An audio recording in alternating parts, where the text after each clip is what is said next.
Estamos con ustedes nuevamente. Buenos días, buenas tardes, buenas noches, buenos, lo que sean, donde quiera que estén ustedes. Sistercitos y brothercitas, esto es El Rey va desnudo en vivo. Igual le ponemos como título El niño que gritó, El Rey va desnudo en vivo. Y pues este es nuestro streaming semanal donde los invitamos a que piensen sobre su realidad de manera un poco diferente a como básicamente les piden que piensen los demás. Las tendencias generales, y no solamente las tendencias de las élites del Estado y los malos sino también los que se van de buenos de la película y que luego le cuentan a ustedes unas milongas espectaculares. La idea es demoler mitos, no importa de dónde vengan y no importan ideologías, y de provocarles a que piensen distinto, a que piensen intensamente, que cuestionen la realidad siempre con la razón por delante, nada más cuestionar, porque eso lleva finalmente a no aceptar nada. Pero si sabes qué es lo que vas, qué necesitas para aceptar una afirmación o para rechazarla, pues, entonces ya sabes qué pruebas puedes pedir. Esto, como siempre decimos, es gratis, así que no se preocupen, no les vamos a cobrar por este streaming, donde vamos a estar aquí 2-3 horas, no más, conversando. Hoy por lo menos no tengo que ir a acostar a mi hijo porque tienen mañana día de descanso, porque el carnaval es el martes y entonces descansan el viernes anterior. Yo no lo entendí. Más bien la conclusión que saco es que la escuela está un poco hasta el moño de ellos y decidió que el viernes querían descansar o algo por el estilo. El hecho real es que mañana podemos levantarnos tarde todos y eso siempre es bueno, y además podemos acostarnos hoy tarde. Entonces, bueno, ¿qué más tenemos por hoy? Como siempre les tengo que pedir, no sé qué pasó con las recomendaciones de YouTube. La única forma de salir de esas recomendaciones de YouTube es a través de ustedes. Porque en este momento somos 126 personas, 126 gracias a todos. Porque por alguna causa YouTube ha decidido recomendar menos el canal y las visualizaciones pues han caído, como les decía la semana pasada, y no se han recuperado. Y como esto pasa aleatoriamente, o sea, ocasionalmente si hay un video que da un golpe enorme y ahí tiene 100,000 visualizaciones, pero eso ha pasado 20 veces en la historia de este canal nada más. Generalmente el aumento y disminución de las visualizaciones es absolutamente aleatorio, pero aleatorio, ahora llevamos ya 2-3 semanas con recomendaciones muy bajas y con visualizaciones muy bajas. ¿Qué pueden hacer? Pueden darle me gusta a los vídeos que les gusten, a este streaming. Pueden suscribirse, pueden recomendarlo. Pueden activar las notificaciones para que les avisen cuando subo algo. Ya sé que es muy molesto que a veces subo 3-4 videos con segmentos de este streaming cada semana, pero también eso es importante para la gente que no puede ver el streaming o que le interesa un tema en particular, y estos segmentos se hacen porque me los han pedido y los vamos a usar para hacer el podcast que quizás algún día podamos comenzar. Si encontramos a alguien que lo pueda hacer de una manera razonable, económicamente adecuada y con el compromiso necesario. Estoy en tratos con 2 o 3 personas, algunas personas a las que quiero muchísimo me han hecho ofertas con las cuales pues, todos que rompa yo el cochinito, saque yo todo el dinero de la hucha y les pague todos los meses una cantidad de dinero que no tengo para hacer el podcast, y tampoco puedo hacer eso. Y entonces pues estamos en ello, pero queremos hacer el podcast, pero sobre todo necesitamos que nos recomienden, necesitamos que nos apoyen, necesitamos que se suscriban. Es la única forma que tiene YouTube de decir, bueno, mira, vamos a recomendarlo más porque hay mucha gente que está suscrito, que se suscribió esta semana y cosas por el estilo. Video de la semana no hubo ayer. He estado con una cantidad de trabajo absolutamente delirante. Simplemente les digo que me parece entretenido, aunque me dijeron que era muy tedioso. Estoy traduciendo un catálogo de semillas. Entonces me estoy enterando de las 100,000 variedades de todas las cosas que ustedes se comen diario. Variedades que casi todas se han desarrollado en los últimos años. Variedades que están enormemente controladas para que todos sean del mismo tamaño, para que todos sean con el mismo sabor, para que todos sea comercializable, pues sean brócoli, sean lechugas, sea hinojos, sean calabazas, sean manzanas. Está todo mucho más tecnologizado de lo que podemos imaginarnos cuando vamos al supermercado, vemos aquel aquella estantería de verduras y de cosas de hoja verde para hacerse unas ricas ensaladas y fruta y todo eso, y piensa uno que es la naturaleza, y esto es así, es como era hace 100 años, ni de broma.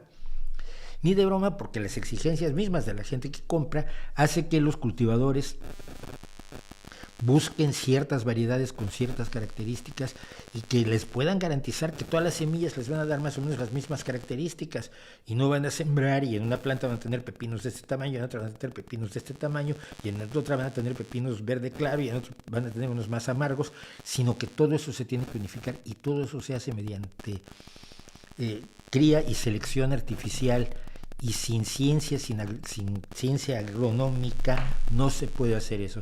Entonces a mí me resulta muy interesante ver cómo van haciendo las distintas variedades de semillas, pero son un montón de cosas, y entonces tenemos que entregarlo, y yo estoy trabajando durísimo en la traducción, pero una de las razones por las que me gusta ser traductor es precisamente, porque me entero de muchísimas cosas que de otro modo no me enteraría. He trabajado para industrias de lo más diversas y me he enterado de una serie de cosas que la gente no sabe. Luego la gente que no puede, así que pone una maceta en el pretil de su ventana y se le mueren las cosas, está tratando de decirles a los agricultores cómo deben plantar el maíz y qué variedades de calabaza tienen que plantar. Pues no tienen ni idea, pero ni idea. Pero sobre todo no tienen la necesaria modestia para admitir que no tienen idea. Esto es lo que se llama el fenómeno Dunning-Kruger, que es cuando la gente cree que sabe sobre algo que no sabe, y no sabe que no sabe, ¿no? Entonces, yo oigo hablar a la gente de transgénicos y de plantas y de agricultura y demás, y en la vida has hecho algo más que germinar un frijolito, una judía, un garbanzo en la escuela, en sexto de primaria. No, pero te sientes con capacidad de hablar de eso, como te sientes con capacidad de hablar de medicina. Esa misma gente no se siente con capacidad de hablar de cómo sí tiene que ser el hormigón para hacer una cortina de una presa. Pero en medicina, en agricultura y en algunas cosas así, en ecología, se sienten de un preparados que verdaderamente asombra. Así que, pues por eso no hubo video la semana pasada. Y con todo eso, pues vamos a pasar, como siempre pasamos, al chat. Para empezar, para abrir boca, muchísimas gracias a Daniela O por el super chat. Y me pregunta, estimado Mauricio, ay, qué linda. Además, ahora que están de moda los ovnis como buena cortina de humo, que no es una cortina de humo, por favor, el mito de las cortinas de humo es una conspiranoia según la cual nada es real, porque todo es la cortina de humo, de la cortina de humo, de la cortina de humo, de la cortina de humo, hay un problema de seguridad nacional en los Estados Unidos, no es una cortina de humo. Hay un problema de espionaje por parte de una potencia, como seguramente en China encontrarán globos espías estadounidenses, pero allá los tiran sin que salga en la prensa, porque no hay una prensa libre. Pero por favor paren con la cortina de humo, ¿sí? Ya. Eso está muy bien para que lo diga la ultraderecha de Fox News en Estados Unidos, que lo ha dicho, y para que lo diga lo que sea que tenga Pablo Iglesias, que también lo ha dicho. Bueno, ¿alguna anécdota que compartir sobre la histeria patrocinada por el gobierno, por el chupacabras en México en los 90? Pues sí, primero que nada que no fue patrocinada por el gobierno. Nuevamente, creemos que el chupacabras fue una cortina de humo para que no se hable de algo de lo que se está hablando de todos modos. No fue así. El chupacabras nació como mito, si mal no recuerdo, en Puerto Rico. Pasó a Estados Unidos a una velocidad enorme, porque en Estados Unidos adoptan toda estupidez a una velocidad enorme. Algunos sectores, no quiero decir que todos los estadounidenses sean así. Y de allí llegó a México. Y yo me acuerdo, tampoco con una enorme claridad, pero me acuerdo razonablemente de esto, porque es la época en que Mario Méndez, Mónica Lavín y yo teníamos el programa muy interesante en la XQ o ya en la XW, pero tuvimos en las dos estaciones de México. Y nos tocó la historia del chupacabras, que era totalmente absurda. Era un monstruo de estos míticos que se inventa la gente, pero que le chupaba la sangre a las cabras. Una especie de vampiro muy selectivo con sangre de cabra. Y esto se daba dentro como coletazo, de un fenómeno que hubo en los años 70 y 80, sobre todo, que fue el de las mutilaciones de ganado. Hablábamos de personas que hablan de lo que no tienen idea, que les dicen a agricultores que tienen familias que han sido agricultores durante 20 generaciones en la misma tierra, y entonces ellos van desde la ciudad, donde nunca han tenido ninguna relación con una planta viviente, todas las han visto ya medio muertas en el supermercado antes de comérselas, y van y les dicen lo que tienen que hacer. Bueno, en este caso, lo más curioso es que las personas que descubrieron las mutilaciones de ganado eran personas que nunca habían visto ganado muerto, ni habían visto lo que hacen los animales que degradan, que comen, que carroñean al ganado muerto. Entonces se aterrorizaban, por ejemplo, de que había en el ano había cortes circulares, como si los extraterrestres hubieran hecho algo, porque el ganado que se encontraba muerto en los campos, estos decían que había sido subido por los extraterrestres, allá los habían matado y les habían hecho experimentos y luego los habían dejado en la tierra, no sé para qué. Pero claro, cuando llegaba una persona que conocía el campo y que conocía el funcionamiento, decía, no, mira, en el ano, es que el ano es un punto de entrada excelente para las ratas y ratones y todos los animales que comen la carne muerta, el cadáver, los carroñeros. Por eso van directo a los ojos, por eso van directo a la lengua. ¡Ay, es que le sacaron la lengua!, gritaban algunos. Te llegaban. Todavía cuando estaba yo en contactos extraterrestres, llegaba la gente con sus relatos de ganado mutilado. No era mutilado, era el proceso normal de depredación de los carroñeros de todo tipo: moscas, gusanos, ratas, mapaches, todos los animales, cuervos, buitres, todos los animales que comen animales muertos, que comen carne muerta. Entonces el chupacabras fue un coletazo de eso, porque no tenía ningún sentido, porque no tenía ni siquiera una cabra muerta para poder decir, mira, esto lo hizo el chupacabras. Todo ocurría simple y sencillamente en la cabeza y en las afirmaciones de la gente, y de mucha gente que decía, yo lo vi, porque siempre es bonito salir en los medios, ¿no? Hay gente que se muere por salir en los medios, y entonces dices, si digo algo emocionante, pues salgo en los medios, cosa que yo no entiendo, y que, por cierto, hoy va a ser uno de los temas que vamos a tratar con los viajeros en el tiempo y estas cosas. El caso de la tenista Paula Badosa, no lo conozco.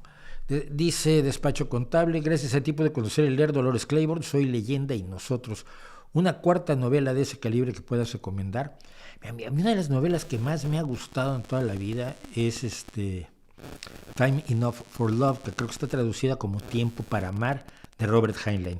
Es un tocho gordísimo, e incluye 2 o 3 novelas, un poco a la manera del Quijote. Si has leído el Quijote, te acuerdas que de pronto a la mitad del Quijote se cuenta la historia de alguien, y es una novela completa por sí, metida dentro de la meganovela que es el Quijote. Y es un poco lo que hace Robert Heinlein con Time Enough for Love, con Tiempo para Amar. A mí me parece una obra magistral, profunda, que aborda un montón de aspectos fundamentales de la vida humana, aborda mucho del libertarismo, menos mal entendido que el actual que sostenía Robert Heinlein, y sobre el problema fundamental, que es sobre lo que trata la novela, porque el personaje es Lazarus Long, Lazarus el largo o el prolongado, porque es resultado de una serie de intentos precisamente de crianza selectiva para tener una variedad humana muy longeva. Y algo pasó en una de estas mezclas de personas que hacían hijos de personas muy longevas, que se cruzaban entre sí, un poco al estilo entre la eugenesia y lo animal, y la crianza animal, para tener gente longeva, y sale uno de pronto de la nada, Lazarus Long, que resulta que vive para siempre. Y el problema de vivir para siempre, el problema de ver a tus hijos morir y a tus nietos morir y a tu pareja morir, porque eres el único que vive para siempre, o por lo menos vive tantos años como los que ya ha vivido Lazarus Long, no se sabe si va a morir algún día, y es uno de los elementos que más profundamente explora la novela. A mí me parece extraordinaria, me gusta muchísimo, y quizás sería la otra novela que te recomendaría. Te puedo recomendar todas las de Edgar Allan Poe. Todas son no es cierto, Edgar Allan Poe, de Conan Doyle. Las 4 novelas de Sherlock Holmes me parecen magníficas. Las novelas que no son de Sherlock Holmes de Conan Doyle son horrorosas, pero las 4 de Sherlock Holmes, empezando por la primera, que es Estudio en Escarlata, pero, y siendo la mejor, por supuesto, el sabueso de los Baskerville. Son recomendaciones. Se habrá enterado del descarrilamiento del tren con residuos tóxicos en Ohio, sí, y cómo la desregularización influyó en el desastre. No me he enterado de eso. No sé si tenga que ver la desregularización en el desastre. Según las pocas informaciones a las que he tenido acceso, parece que falló un rodamiento de una de las ruedas de uno de los vagones. Cosa que puede ocurrir en cualquier momento, en cualquier lado. O sea, es un accidente. Pero Pablo Iglesias ya lo atribuyó a la inseguridad prevaleciente en los trenes por la cual se iban a ir a la huelga los ferrocarrileros. Y esto me llamó tanto la atención que yo fui a ver qué pasaba con esta huelga de ferroviarios de Estados Unidos que se empezó a gestar en julio de 2022 y no tiene nada que ver con la inseguridad. La seguridad de los trenes estadounidenses es enorme y en los últimos 20 años se han disminuido 40 y tantos por ciento los accidentes y 40 y tantos por ciento las lesiones de los trabajadores ferroviarios y 30 y tantos por ciento los accidentes ferroviarios. Así que no sé de dónde sacan los datos.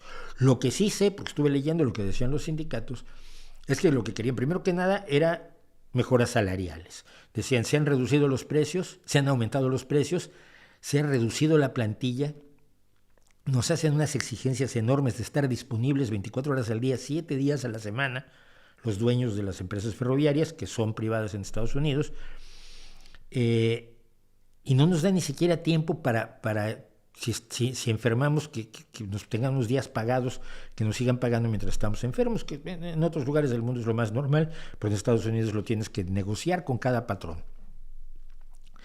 Y esos eran los principales problemas. Lo que decían ellos es que ellos cargaron con la pandemia de manera enorme, y es cierto, el transporte ferroviario junto con el carretero fueron los que sostuvieron la pandemia en Estados Unidos. En otros lugares el transporte ferroviario de carga es menor, pero en Estados Unidos se responsabiliza de alrededor del 40% de todo el transporte a larga distancia de bienes y mercancías. Y entonces decían los trabajadores, a ver, nos están exigiendo más, han reducido la plantilla, nos piden más horas, no nos aumentan el sueldo, ellos suben los precios y se están llenando de dinero, están ganando utilidades enormes para los accionistas y nosotros estamos aquí mirando desde la pandemia.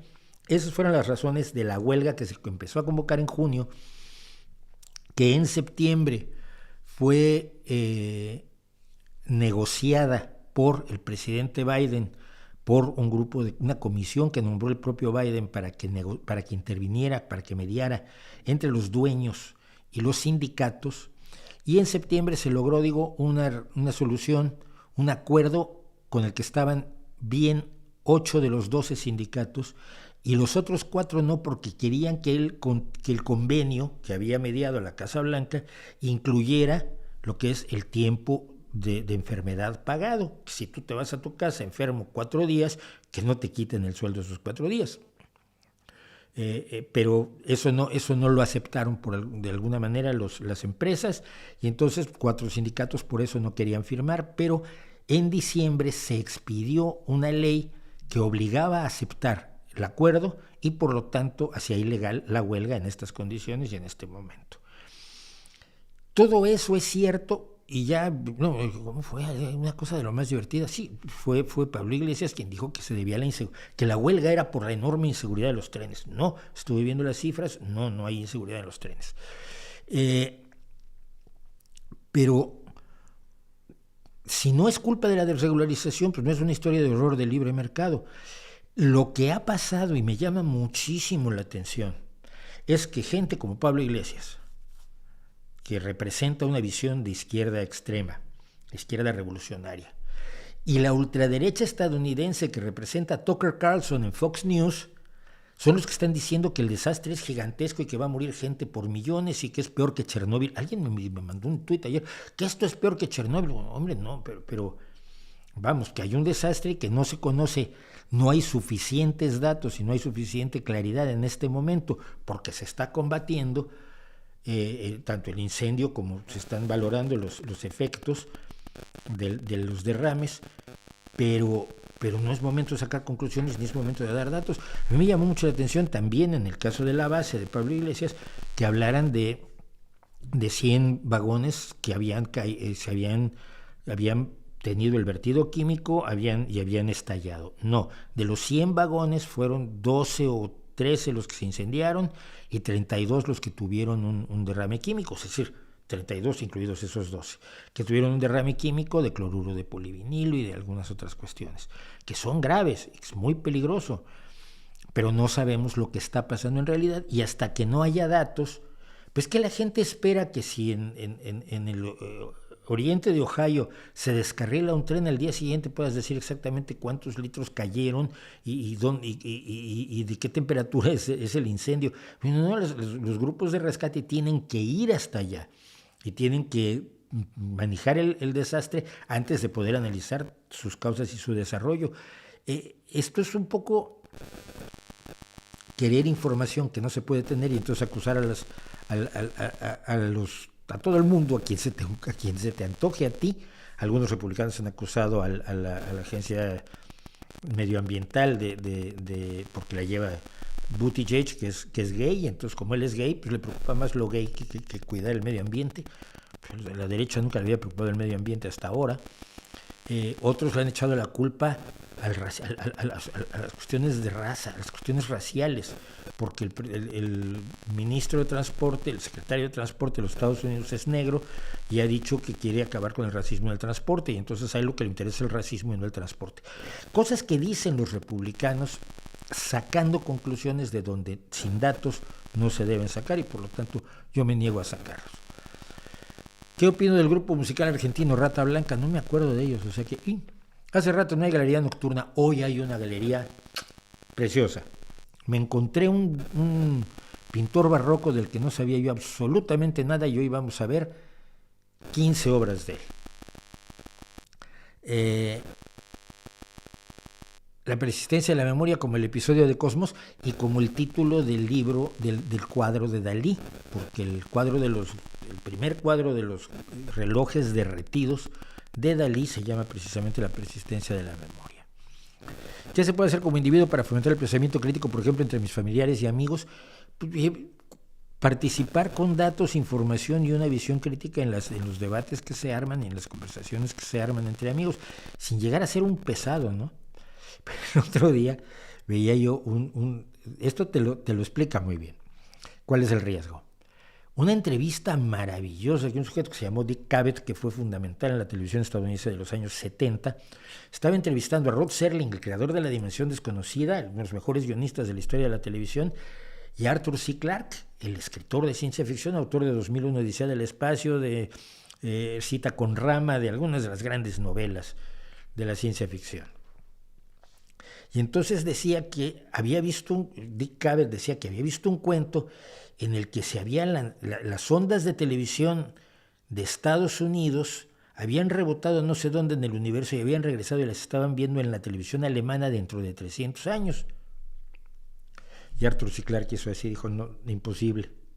Y dice, Cavett, me lo vas a echar a perder, ¿verdad? Tengo que hacerlo. El sistema de Estados Unidos es el NTSC, es un sistema de video que tiene determinado número de líneas, creo que es el de 520, y el sistema europeo es el PAL, que tiene más líneas y que es una forma distinta de codificar la imagen, y por lo tanto las emisiones de Estados Unidos no se van a ver ni borrosas ni de ninguna manera en una televisión alemana. Entonces Cavett le dice, bueno, si al rebotar se reconfigura para que se pueda ver, dijo Arthur C. Clarke, bueno, ya si quieres sí.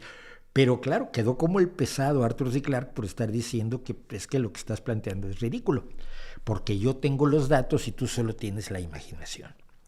Los datos, sin llegar a ser pesado, son lo importante. Cuando la gente te dice los transgénicos son malos, y sí, ¿por qué lo dices? No, porque dicen, no, pues que mira, hay estudios que dicen que no. Y hay 35 años de gente consumiéndolos sin que le haya pasado nada y cultivándolos sin que haya pasado nada. No, pero es que todo es de las empresas. No, mira, es que hay transgénicos desarrollados con dinero público, como las berenjenas de Bangladesh, las berenjenas de Bangladesh, que son fundamentales en este momento para los productores, los cultivadores Bangladesh, que para ellos la berenjena es como el maíz para México, les ha hecho un bien increíble y la gente tiene berenjenas además de mayor calidad en el mercado cuando las compra. Es con datos, es decirle, pidiéndole a la gente que cuestione, que no acepte lo que le dicen y sobre todo tratando de explicar, y esto a mí me parece fundamental, tratando de explicar cómo sabemos lo que sabemos. Es decir, cuando alguien te dice, bueno, es que esta planta es muy buena para el cáncer. ¿Cómo lo saben? No, porque lo dijo un señor que estudia plantas. Ya, pero ¿dónde están los estudios? No, pero sí, es que esto todo el mundo lo sabe, es que está bien sabido, es que lo quiere ocultar las farmacéuticas. Bueno, la historia de siempre.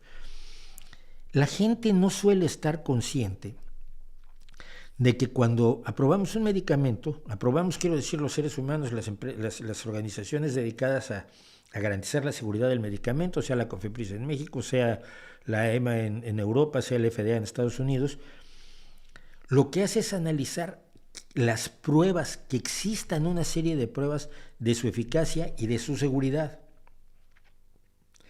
No basta el alguien dijo. Y así es como sabemos todo lo que sabemos de ciencia y tenemos la certeza de que funciona porque tenemos internet, porque tenemos automóviles, porque los aviones vuelan, porque los medicamentos curan, porque acabamos con la viruela, porque cada vez más cánceres son curables, porque tenemos la televisión, porque tenemos la radio. Todo lo que sabemos se basa en una forma de aproximación distinta a la del pasado. Cuando te decían, esta hierba es buena para tal cosa y sin que nadie lo hubiera verificado independientemente. Explicar lo que es la verificación independiente, es decir, que tú no tienes que creer que la hierba funcione, sino que tú la puedes someter a prueba y demostrar que funciona en laboratorio, en pruebas de doble ciego, controladas por placebo, etc. Hacerle entender a la gente que la verificación independiente por la vía de los métodos de la ciencia es fundamental y es lo que separa la ciencia de la creencia. Es un trabajo enorme. Si tú puedes medianamente empezar a contarles eso, ¿cómo supimos que la gente le decían que los pesos de 10 veces algo 10 veces más pesado, una bola 10 veces más pesada que otra, caía 10 veces más rápido? Y la gente lo creía hasta que alguien lo probó, que no lo hizo en la Torre de Pisa, como se cuenta, lo hizo con planos inclinados, pero Galileo lo probó. Y resultó que no, que como todos sabemos ahora y como nos enseñan porque lo podemos verificar independientemente, una cosa de 10 kilos y otra cosa de 1 kilo caen exactamente a la misma velocidad, salvo por quizás la fricción del aire, y por eso se hizo el experimento en la Luna de tirar una pluma y un martillo y ver cómo llegaban al suelo exactamente al mismo tiempo. Todo eso que sabemos que existen las bacterias y los virus y demás, ha sido con este método. Y la gran mayoría de la gente, y esto yo le llamo el analfabetismo científico más peligroso, no es que no sepan datos de la ciencia, no es que no te puedan dar las fórmulas de Maxwell, es que no saben cuál es esa diferencia, cuál es ese método, ese procedimiento que separa a la ciencia de la mera creencia. Si puedes promover eso y comentarlo y tratarlo de introducir en el diálogo cotidiano, sobre todo ante creencias que pueden ser peligrosas y sobre todo ante creencias muy inocuas pero que pueden ser sometidas a prueba, creo que harías un gran trabajo. Ya viste la tontería que trae la 4T con el maíz transgénico de Estados Unidos, no entienden razones. Beatriz Xoconostle se lo dijo a Álvarez, pero no les da. No, Beatriz Xoconostle fue expulsada, arrojada, cesada, o más bien obligada a renunciar de su puesto en un instituto de investigación en Yucatán, siendo la primera mujer que encabezaba un instituto de investigación de esa importancia, precisamente por la furia contra ella de Elena Álvarez Bulla. Elena Álvarez Bulla está ejerciendo una dirección autoritaria, brutal, donde utiliza las leyes como forma de perseguir a los científicos que no se ajustan a las visiones que ella tiene. Yo he hablado con la doctora Xoconostle, no quiso, incluso, o sea, estaba muy preocupada y no quiso hablar en el canal. Quizás algún día lo consigamos después, como sí quiso hablar el doctor Lascano, porque el doctor Lascano no le tiene miedo a nada y no tiene por qué, son los científicos mexicanos más distinguidos que hemos tenido aquí. Pero el problema es, Elena Álvarez Bulla está convencida desde hace muchísimos años de que los transgénicos son malos en varios sentidos. Primero, que destruyen el medio ambiente. Segundo, que acaban con las especies o variedades autóctonas. Tercero, que le causan daños a los consumidores. Y cuarto, que todo depende de las empresas. Los estudios que se han hecho en los últimos años, ella para esto, por cierto, en 2002 creó la Unión de Científicos Comprometidos con la Sociedad, que supuestamente era para luchar en contra de la guerra nuclear, pero que en realidad acabó usando para luchar en contra de los transgénicos, por lo cual varios científicos que yo conozco le han pedido que los saque de la lista de miembros de la Unión de Científicos Comprometidos con la Sociedad, y ella no ha querido hacerlo porque necesita los nombres de científicos destacados, o necesitaba los nombres de los científicos destacados para impresionar a López Obrador y a la caterva de gente alrededor de López Obrador y conseguir el puesto que quería, que era dirigir el CONACYT. Eso fue en 2002. Estamos en 2023. Todos los estudios que se han hecho demuestran que los transgénicos son inocuos, que no acaban con las especies nativas. La gente siempre dice, ¿y si poliniza cruzadamente con el maíz purísimo que tenemos? Digo, tú no sabes, otra vez, tú no sabes cómo se planta el maíz. La polinización dura una semana. Gracias a eso se pueden plantar en un campo una variedad de maíz, en otro otra variedad de maíz y en otro otra variedad de maíz. Con que lo hagas con unos días de diferencia, ya no se van a polinizar cruzadamente y se mantienen las variedades y tú puedes plantar varias en tu parcela. Pero si no sabes cómo se produce la polinización del maíz, ¿de qué estás hablando?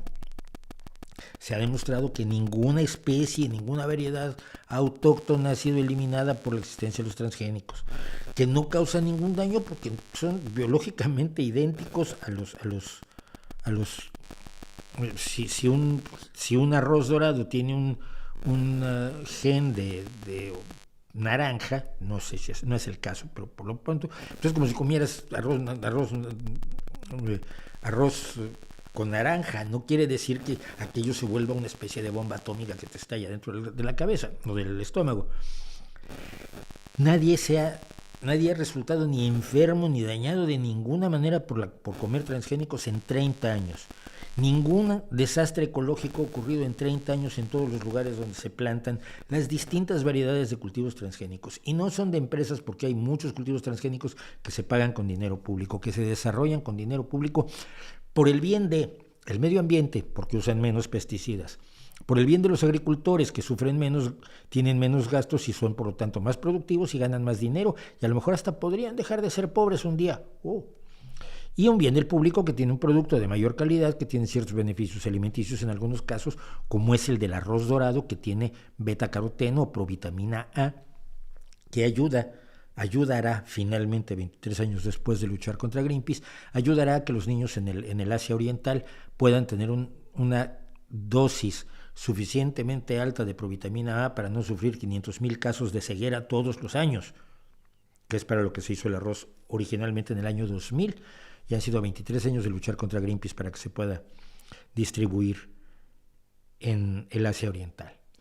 La ignorancia profunda, el odio ideológico, la superstición que mueve a Álvarez Bulla es brutal, pero ella se la transfiere directamente a López Obrador, cuya plena ignorancia cree que se convierte en conocimiento al escuchar las barbaridades de esta mujer que la primera vez que yo le dije a López Obrador, no la puedes nombrar directora del CONACYT, junio de 2018, un programa que está aquí, un vídeo que está en este canal, tengo los audios donde ella les fue a decir a los campesinos zapatistas que el maíz transgénico había perdido su alma, su chulel, y por eso era dañino. Y de allí viene que le llamen la doctora Chulel, de aquella barbaridad que les fue a decir a los campesinos zapatistas que no saben. Y entonces abusas de su ignorancia para aterrorizarlos, vender miedo y conseguir puestos políticos. Qué bonito, ¿no? Bueno, ya que estamos en esto de charlatanes y demás, tenemos a una serie de charlatanes que a mí me preocupan, sobre todo porque los medios les hacen caso y no entiendo por qué. Yo alguna vez me quejaba, luego me enteré, claro, el problema es no tener dinero. Esto de ser pobre es muy jodido. Yo no se lo recomiendo a nadie si puede evitarlo, pero claro, nadie es pobre porque quiere. A mí me dicen, los pobres son pobres porque quieren, pues yo no quiero ser pobre, dame dinero. Pero bueno, cuando yo tuve algún enfrentamiento con un señor de estos que vende ciertos embustes de ¿cómo se llama? Ciertos embustes tecnológicos, luego me acuerdo.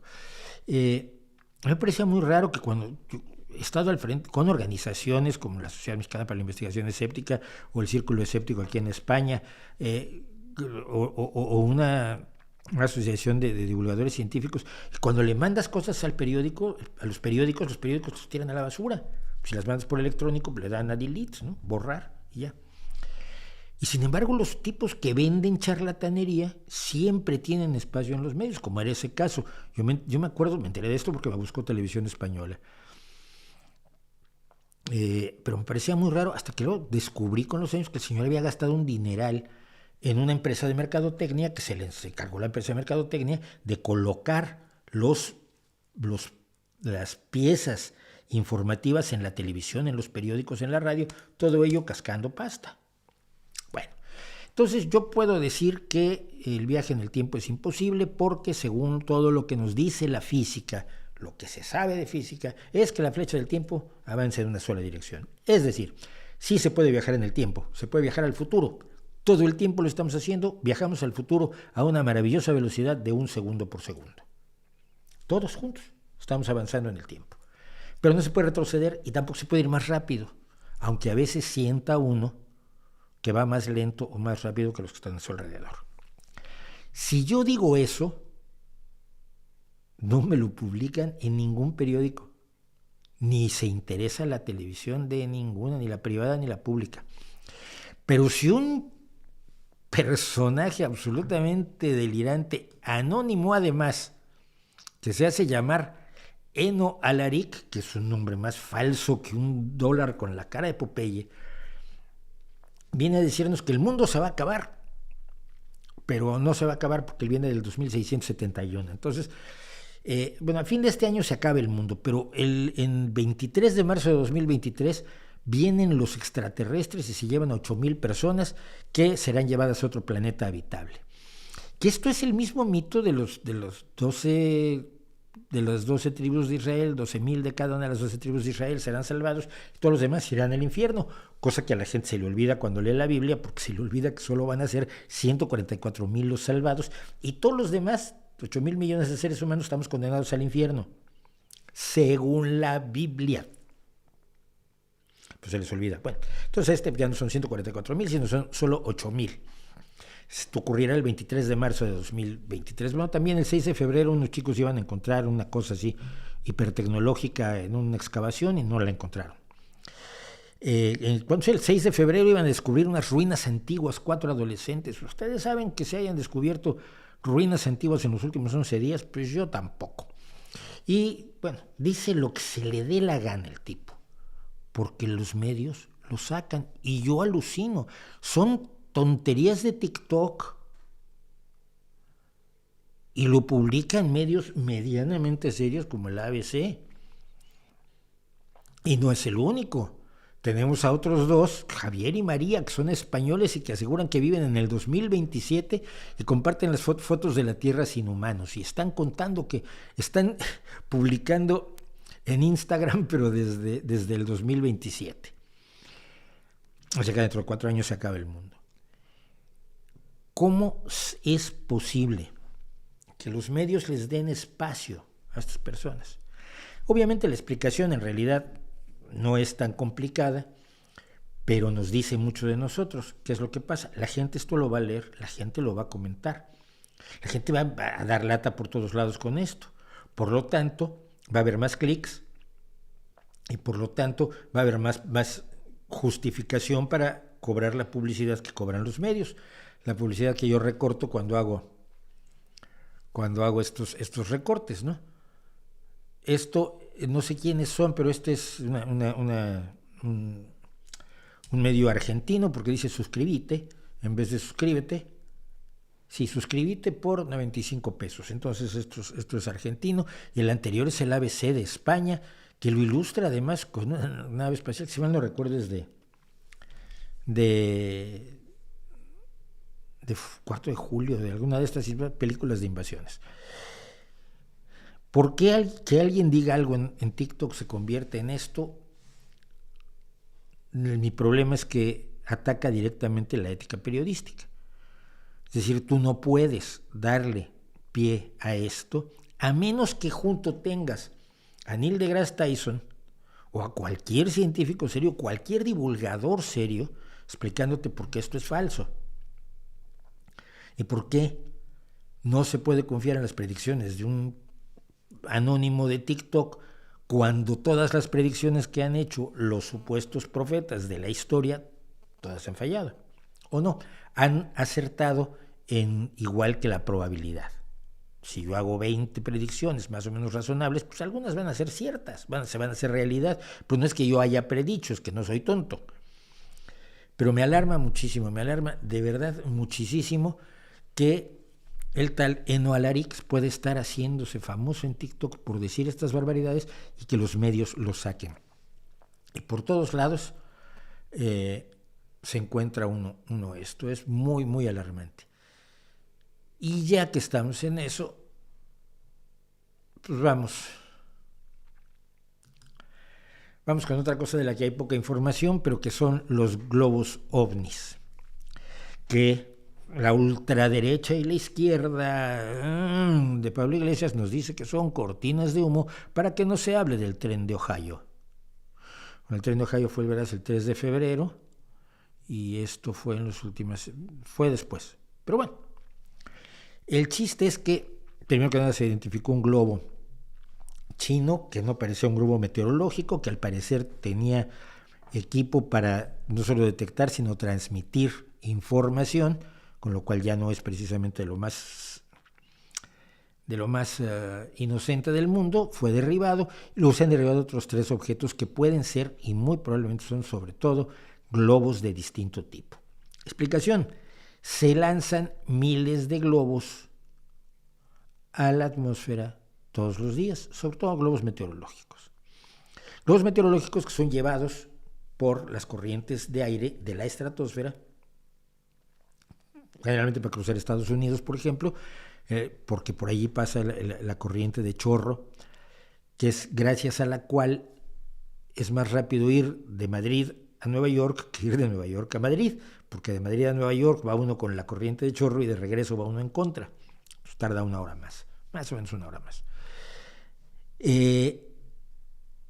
Y se han estado espiando todos todo el tiempo. ¿Qué es lo que pasa? Que en este caso se identificó un globo que estaba en un lugar donde muy no tenía que estar y no parecía un globo meteorológico. O sea, que se detectan miles de globos todos los días y no los está tirando la Fuerza Aérea. Los otros 2 fueron casos, sobre todo en Alaska, donde pidió ayuda el gobierno canadiense. Perdón, en Alaska, en Canadá. ¿Qué son? Pues no lo sabemos aún.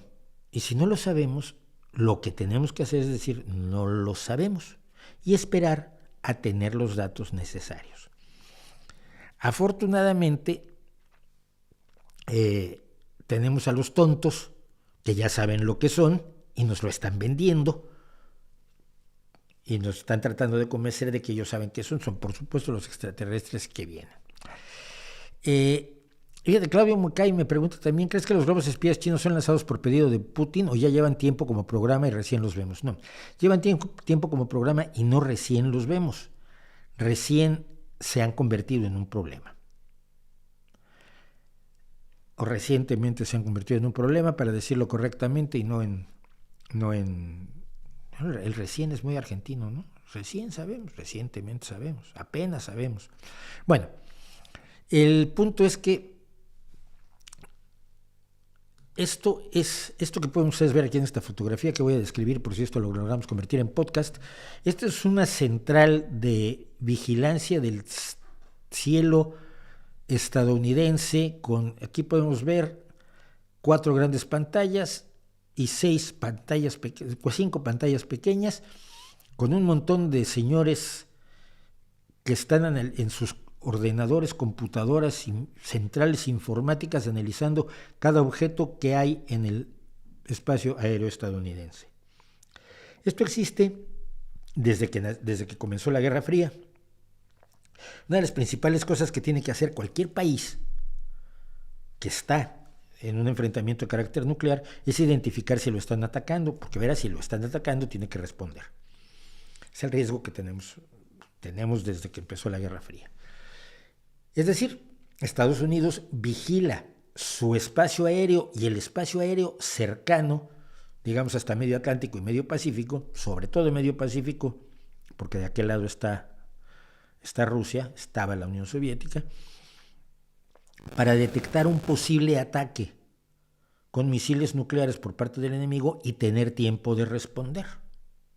Esto significa que hay que estar muy seguro de que te están atacando para no cometer un error. Le hemos dedicado un programa, un video larguísimo a el teniente ruso que se negó a responder cuando sus máquinas fallaron, sus computadoras, ordenadores fallaron y decían que venía un ataque de Estados Unidos. Y él usó la lógica y dijo: un ataque con 2 o con 4, con 5 bombas, con 5 misiles nucleares es absurdo.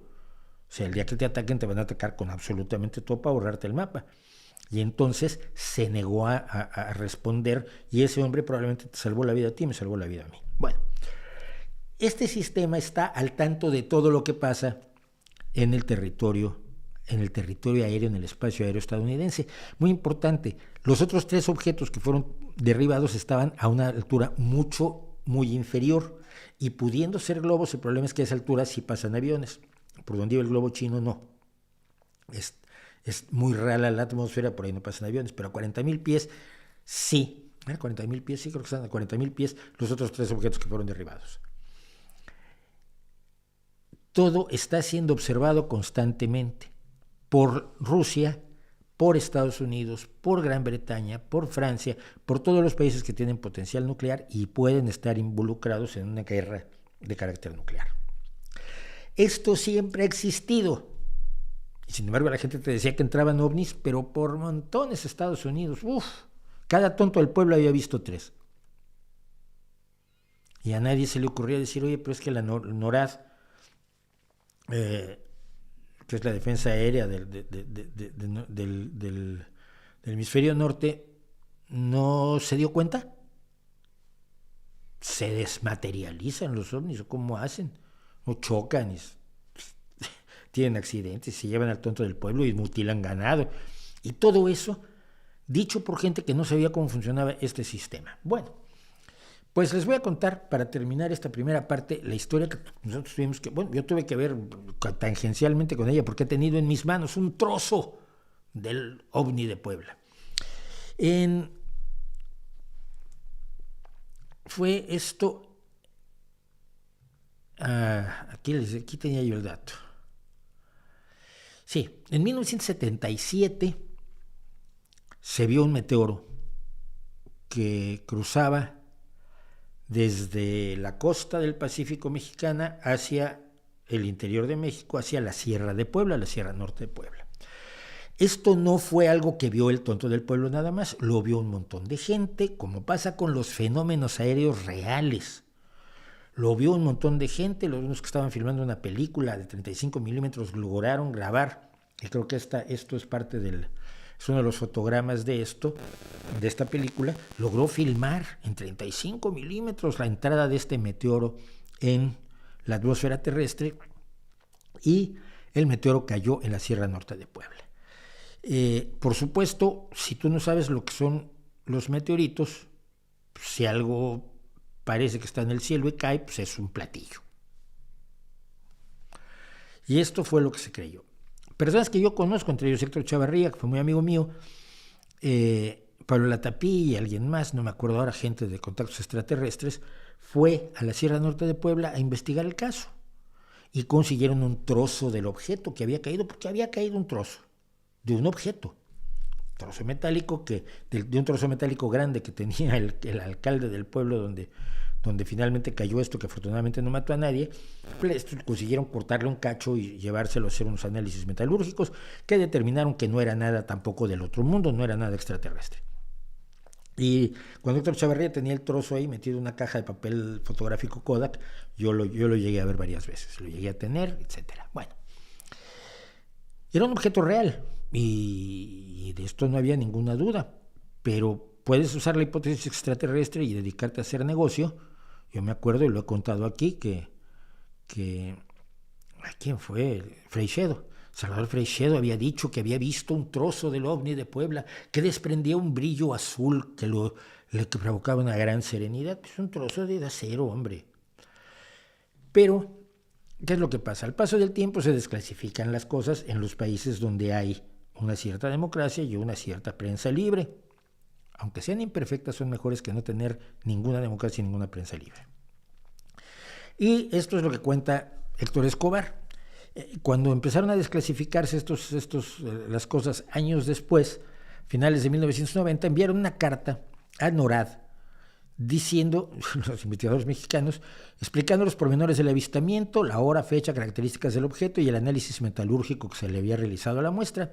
A fines de 1990, el capitán D.W. Reed de los Estados Unidos señaló que solo un objeto reingresó a la atmósfera de la Tierra ese día, clasificado con el número 10147-1977-066b, correspondiente al cohete impulsor del satélite soviético Cosmos 929. Vamos, que era basura espacial, que era la primera explicación lógica. O sea, si cae un meteorito pero son trozos de acero, pues no es un asteroide, sino evidentemente es probablemente basura espacial. La carta incluía un mapa que publicamos en una publicación que yo dirigí un tiempo de la Sociedad Mexicana para la Investigación Escéptica, un mapa con coordenadas de reingreso y horario del mismo. A las 6 de la mañana, tiempo de México, que fue a las 6 de la mañana a la que se vio ese meteoro. Como se aprecia en el mapa que dio el NORAD, las coordenadas de reingreso del objeto se correlacionan estrechamente con el trazo que se obtuvo por quienes vieron la entrada del meteorito.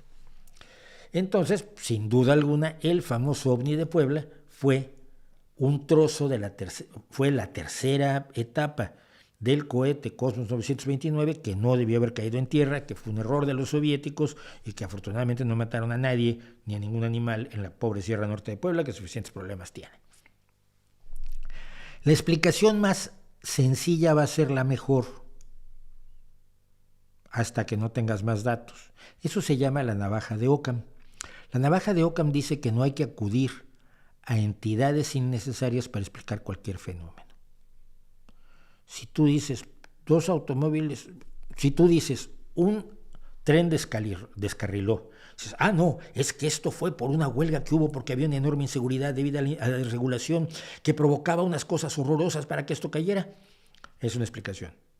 Que acude a muchas entidades de las cuales no tienes información, probablemente sea cierto, pero tendrías que demostrarlo. No estoy diciendo que no sea cierto, estoy diciendo que no está probado. Y tienes los informes de las personas que han estado allí, de quienes han visto los restos, donde parece que se sobrecalentó un rodamiento de una rueda de uno de los vagones y eso causó el descarrilamiento. Provisionalmente, ¿cuál es la explicación más razonable a tener en cuenta? La del rodamiento. Provisionalmente, ¿cuál es la hipótesis más razonable a tener en cuenta de los 3 objetos derribados que todavía no se ha dicho qué son? Porque no es que no sepan, probablemente saben, probablemente por cuestiones de seguridad nacional no nos lo dicen. Ya nos enteraremos cuando se desclasifique esto dentro de 20 años. ¿Cuál es la explicación más razonable? Que son objetos lanzados por potencias o por organizaciones humanas con algún objeto más o menos legítimo o no, o que todos son extraterrestres que ahora de repente ya llegaron. Probablemente ya llegaron, Pero mientras no lo pruebes, provisionalmente la mejor explicación es la más sencilla. Es aquella que acude a menos elementos desconocidos y a menos elementos que no puedes probar. Esa es la famosa navaja de Occam. Así que quedamos resueltos con eso y vamos un poquito al chat. Enrique Abasolo, Saúl Los Maestros, ¿podría decirme cuál es el maldito problema con la tercera cuerda sol o G de la guitarra? Se desafina. No me acuerdo, vi alguna vez una explicación, pero todos los guitarristas sabemos que la cuerda sol desafina y que además cuando subes por el mástil con la cuerda sol desafina más. O sea, el problema es que el mástil de la guitarra está bien temperado, es decir, está dividido la octava está dividida en 12 segmentos iguales, cuando en realidad no es así. En realidad, matemáticamente, son distintos las distancias entre tonos y semitonos. Por eso, en el mundo real, en el mundo de la música, cuando la analizas cuidadosamente, un sol bemol no es lo mismo que un fa sostenido. Hay un fragmento de tono distinto. No me acuerdo cómo se llama en este momento. A ver, pero eso por alguna razón lo resiente más la cuerda de sol cuando avanzamos sobre ella. A veces incluso desafinarla un poco cuando vas a trabajar solos en lo alto del mástil es beneficioso. No sé cuál es el problema, lo voy a investigar, fíjate, te lo traigo la semana que viene porque es muy interesante. Y sí, lo hemos padecido todos en la guitarra hemos padecido el lío, el maldito problema de que todo suena bien menos esa cuerda. Podría hablar sobre Antonio Gramsci, poco, no lo conozco mucho. En un programa dijeron que él es el culpable de toda la tendencia de la nueva izquierda latinoamericana, ni de broma. No, Antonio Gramsci hace la teoría de las hegemonías, pero no es el culpable de nada. El culpable de la nueva izquierda latinoamericana es la nueva izquierda latinoamericana y su forma de ver la realidad. Que la memoria del futuro no olvide los crímenes de guerra de Rusia en esta invasión. No, pero son los crímenes de guerra de Putin y del ejército de Putin, no de Rusia. Cuidado con las generalizaciones. Cuidado mucho con las generalizaciones.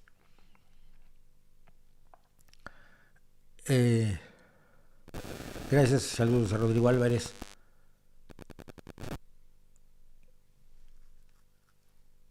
¿Cuál es mi opinión sobre el grupo de rock mexicano Tex-Tex? Que Lalo Tex fue uno de los grandes guitarristas de México, pero de los grandes guitarristas, que era una maravilla verlo tocar. Sus canciones son malas, sus letras son peores, pero Lalo tocando la guitarra era espectacular, era maravilloso. Yo tuve la oportunidad de verlo varias veces y babeaba con la enorme calidad que tenía, con el enorme virtuosismo, pero también con la creatividad musical que demostraba en sus solos de guitarra. A mí me caía muy bien, me da muchísima pena que haya muerto, murió relativamente joven. ¿Qué opinas del periodista Miguel Ángel Granados Chapa? Mira, siempre fue una persona del régimen, del priismo y del panismo, así que no tengo buena opinión de él, ¿no? Mario Vargas Llosa le parece buen escritor. Tengo que reconocer, tengo que admitir, tengo que confesar que nunca leí a Mario Vargas Llosa. ¿Cuál es su opinión sobre el escritor José Agustín? Me quedaba yo siempre con Parménides García Saldaña. José Agustín siempre me pareció enormemente pretencioso, a diferencia de Parménides. Entonces, nunca me gustó. Igual es buenísimo, cuidado, esto es una opinión personal. Igual es buenísimo, pero a mí nunca me gustó. Ricardo Telles, sí, mira, sí se hace. Los que puedan intenten ayudar al canal. Si somos 200 y cada uno dona $1, ya es una ayuda enorme. Sí, es que sí. En este momento somos 302 personas. Muchísimas gracias a todos los que nos están viendo. De esas 302 personas, sí, si cada quien pusiera $1, pagara $1 cada semana, nos quitaríamos de problemas y podríamos comprar la otra cámara que sigo sin poder comprar y el otro grabador de video, porque el monitor que tengo aquí no es grabador y además es un monitor malísimo que altera totalmente el color y entonces no me sirve para calcular ni color ni exposición ni nada, sino que eso lo tengo que calcular en otro lado. Bueno,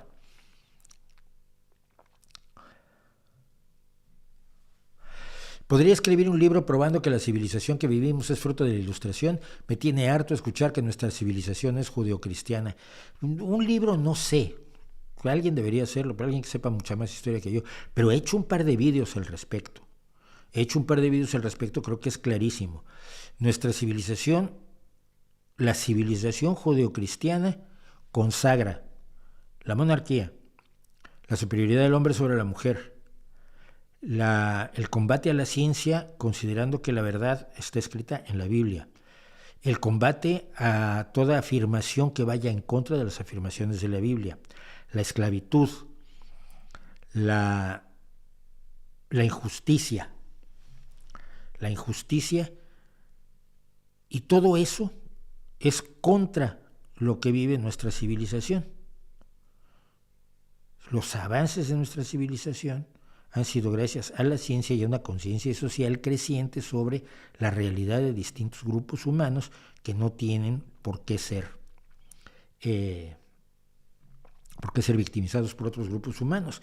La civilización judeocristiana justifica la guerra religiosa, que es la teoría de la guerra justa de Agustín de Hipona, y nuestra civilización busca la paz, busca el pacifismo, busca tratar de impedir las guerras. La civilización cristiana no solo aprueba la guerra, aprueba la depredación de territorios, y nosotros creamos unas Naciones Unidas para decir, bueno, ya vamos a dejar las fronteras como están, porque este cambio continuo de fronteras no le ha hecho bien a nadie, a lo largo de toda la historia humana. Y cosas así. Entonces, escribirlos, es que es como, me parece tan obvio, que fue todo lo que dijo la Ilustración, todo lo que planteó la Ilustración, que es la civilización que tenemos hoy, fue atacado por la Iglesia. Y fue atacado por la Iglesia convirtiéndolo en la primera gran conspiranoia de la historia. Esto lo he contado, lo conté en mi libro La Izquierda Feng Shui. No, lo conté, no, por Dios.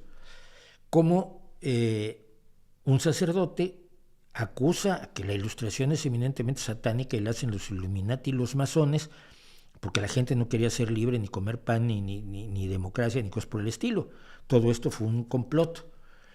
Y es la primera gran conspiranoia de la historia. Ahora no me acuerdo del nombre, y mira que cito frecuentemente a ese sacerdote francés que se fue a refugiar a Inglaterra y escribió allí la historia sobre el jacobinismo que funda el mundo conspiranoico. Entonces, es que es tan fácil demostrarlo. Dime una sola cosa con la que estuviera de acuerdo la Iglesia en 1750, de las que vivimos hoy. Por ejemplo, un trasplante de corazón, conocimiento de la anatomía, el conocimiento de los cielos, el conocimiento de la cosmología, la evolución, la democracia, la representación parlamentaria, las pensiones, el salario mínimo, la búsqueda de la justicia, la igualdad de la mujer, la igualdad de los homosexuales, la igualdad de las personas de distinto color de piel o rizo de cabello. Todo eso era anatema para la Iglesia de 1750 y sobre todo de antes. Entonces, es tan obvio, es tan evidente que a mí no creo que sea creo que es más fácil argumentarlo con los que te lo dicen que el libro que dices que no van a leer. ¿Se escucha un ruido como de un error en algún cable? ¿Están seguros? ¿Me lo prometen? A ver.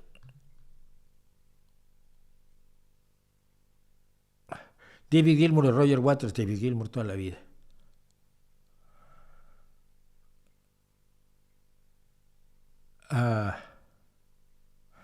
¿Es una interferencia del celular? Puede ser. Vamos a quitar los teléfonos de aquí para ver si no es un ruido continuo. Si es un ruido continuo ya sé que puede ser, pero si no es continuo, si nada más se mete de cuando en cuando, sí puede ser el teléfono móvil. ¿Qué opina de que en las universidades imparta programación neurolingüística y cursos sobre Bad Bunny como ícono político? Lo mismo que opino sobre que se imparta homeopatía y astrología. Exactamente lo mismo. ¿Quién era el dueño de la mina? Nunca lo supimos. ¿Podemos ser de izquierda marxista o posmo? Yo creo que es las dos cosas. O sea, tiene una base claramente marxista, y esa base marxista la tienes allí cuando Pablo Iglesias dice soy comunista. Eso lo solía decir antes, ahora ya no se atreve a decirlo. O como cuando Juan Carlos Monedero dijo que es que si no eres comunista no puedes ser buena gente. O sea, me parece excesiva, pero bueno. Pero también es una izquierda que, como suele hacerlo la izquierda extrema en todo el mundo, toma lo que parece de avanzada en Estados Unidos y se lo apropia y lo hace suyo. Es muy curioso cómo Estados Unidos puede marcar la línea de la izquierda, ¿no? Pero lo hace. El Helvin Santiago lo dice con claridad: el chupacabras fue un invento de la prensa amarillista de Puerto Rico para vender periódicos. Sí. Comparte la idea de que la literatura no aporta conocimientos, sino que los exige. No, la literatura no aporta conocimientos, ¿no? Si tienes conocimiento sobre ciertas cosas, hay cosas que disfrutas más de la literatura, pero la literatura sobre todo te mueve a pensar, te mueve a plantearte cosas, te mueve a mirar el mundo con una mirada distinta, ¿no? ¿Qué tan importante consideras el trabajo de los corresponsales de guerra? En una prensa libre lo considero fundamental, evidentemente. Mira, el periodista este que ahora ha metido la pata asegurando que Estados Unidos voló el Nord Stream 1 y 2 sin pruebas, es probable que lo haya hecho, pero no hay pruebas de que lo haya hecho. Este mismo periodista destapó la barbarie de My Lai y ayudó a que terminara la guerra de Vietnam. También destapó las torturas en la cárcel de Abu Ghraib cuando la guerra de Irak, y fue fundamental que lo hiciera. El corresponsal de guerra serio permite mirar dentro de algo que generalmente no se podía mirar. Es decir, de las guerras te enterabas de sus resultados, pero no de sus procedimientos y de sus mecanismos. Y desde que se inventa el corresponsal de guerra, y creo que los primeros corresponsales de guerra son en la guerra de Crimea, que es también donde aparece también la enfermería a través de Florence. Madre mía, se me olvidan los nombres. Bueno, pero desde que aparece el corresponsal de guerra, el ciudadano común puede ver mejor cómo funcionan las guerras y cómo se van desproveyendo de ese heroísmo que se les solía atribuir, pues hombre, pues sobre todo para conseguir que la gente fuera a la guerra. Pues si tú cuentas que la guerra es horrorosa y es infernal, ¿quieres venir? No, nadie quiere ir. Pero si la pintas como una cuestión toda heroica y bizarra y con los uniformes y la mirada al frente y la salvación de la patria y estas cosas, la gente acaba yendo. Entonces creo que el corresponsal de guerra es muy importante.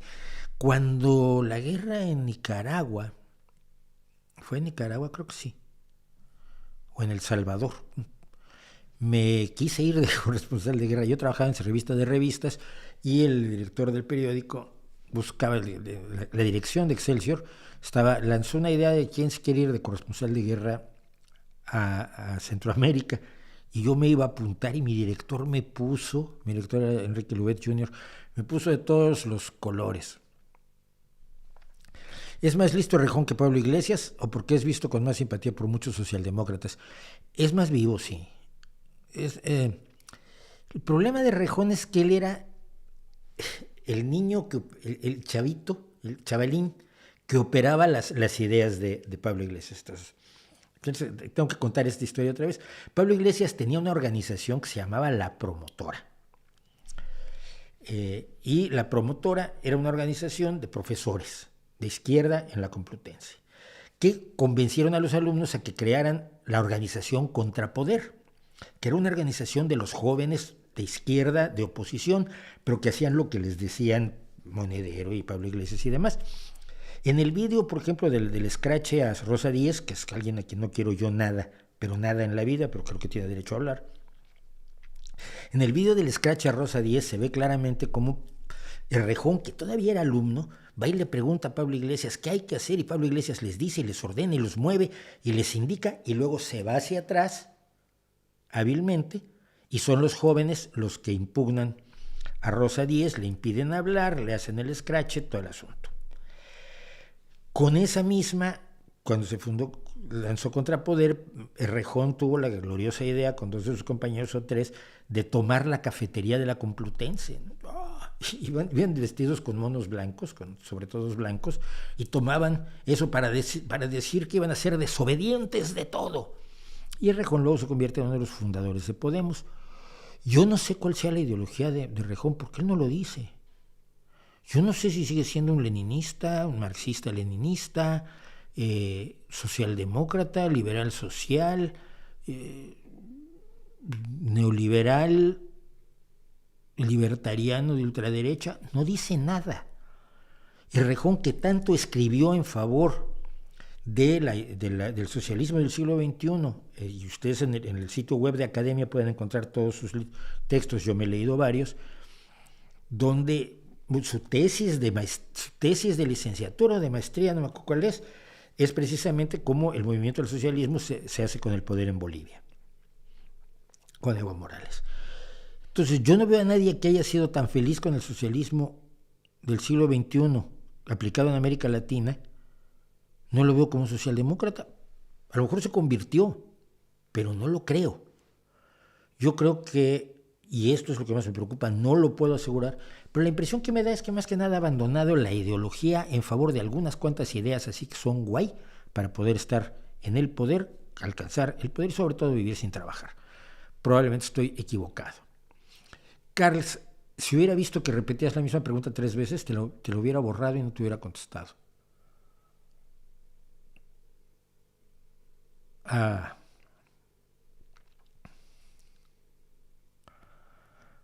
Bueno, si ya hicieron un vídeo muy bien informado acerca del tema del descarrilamiento del tren, cuando no hay informes del descarrilamiento del tren, mis felicitaciones, qué bueno que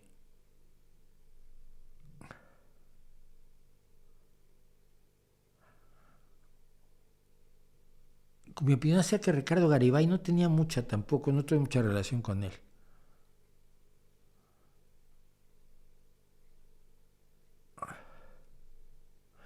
¿Dónde puedo encontrar información objetiva sobre el glifosato? Te recomiendo el libro te recomiendo mi video sobre el glifosato, te recomiendo el libro de J.M. Mulet, Transgénico sin miedo, donde dedica un cacho interesante al glifosato.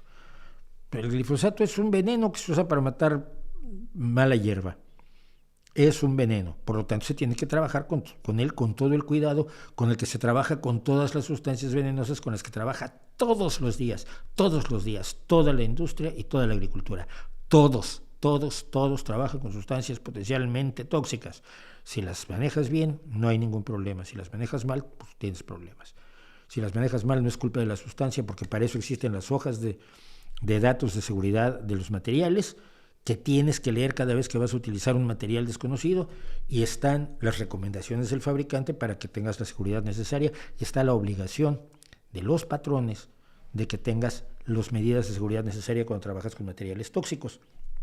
El glifosato es tóxico, pero no ni afecta a quien lo aplica de manera adecuada, ni daña a las plantas que no debe dañar, y sobre todo, por supuesto, no llega al consumidor.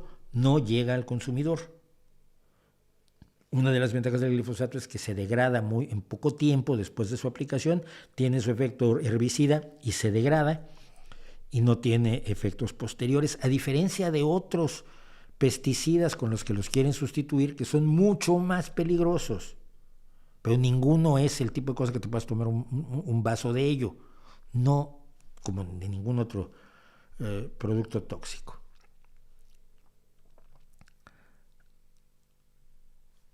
Bueno,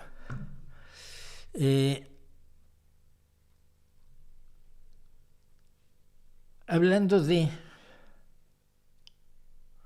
Strawberry Fields, la mejor canción de los Beatles, como muchos afirman, no, es un lío. Además, estar en 2 tonos y la mitad meter así una modulación extrañísima porque no sabían ya ni en qué tono la grababan. No, me parece una de las... No, la mejor canción de los Beatles, realmente sería Nowhere Man, pero creo que es más de John. De las que escribían los dos, tendría que tener una lista de las que escribían los dos juntos, y de ahí sacaría la mejor, porque claro, si tú dices Let It Be o Hey Jude, son canciones de Paul McCartney. Si dices Nowhere Man, creo que es canción de John Lennon. Hay canciones que, o sea, después, a partir de Rubber Soul, más o menos, dejan de escribir juntos. Entonces, no sé. Para mí la mejor canción de los Beatles son todas, porque creo que todas todavía se pueden escuchar bastante bien. No sé quién es Antonio Garamendia, lo siento.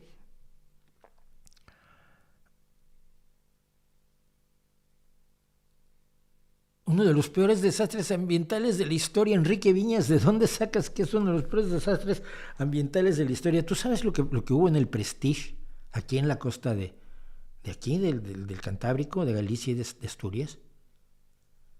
¿Tú sabes lo que fue Bhopal en la India?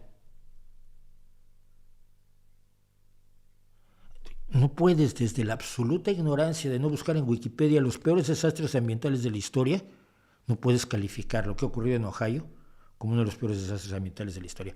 Es que, por favor, dejemos a un lado las conspiraciones y los miedos.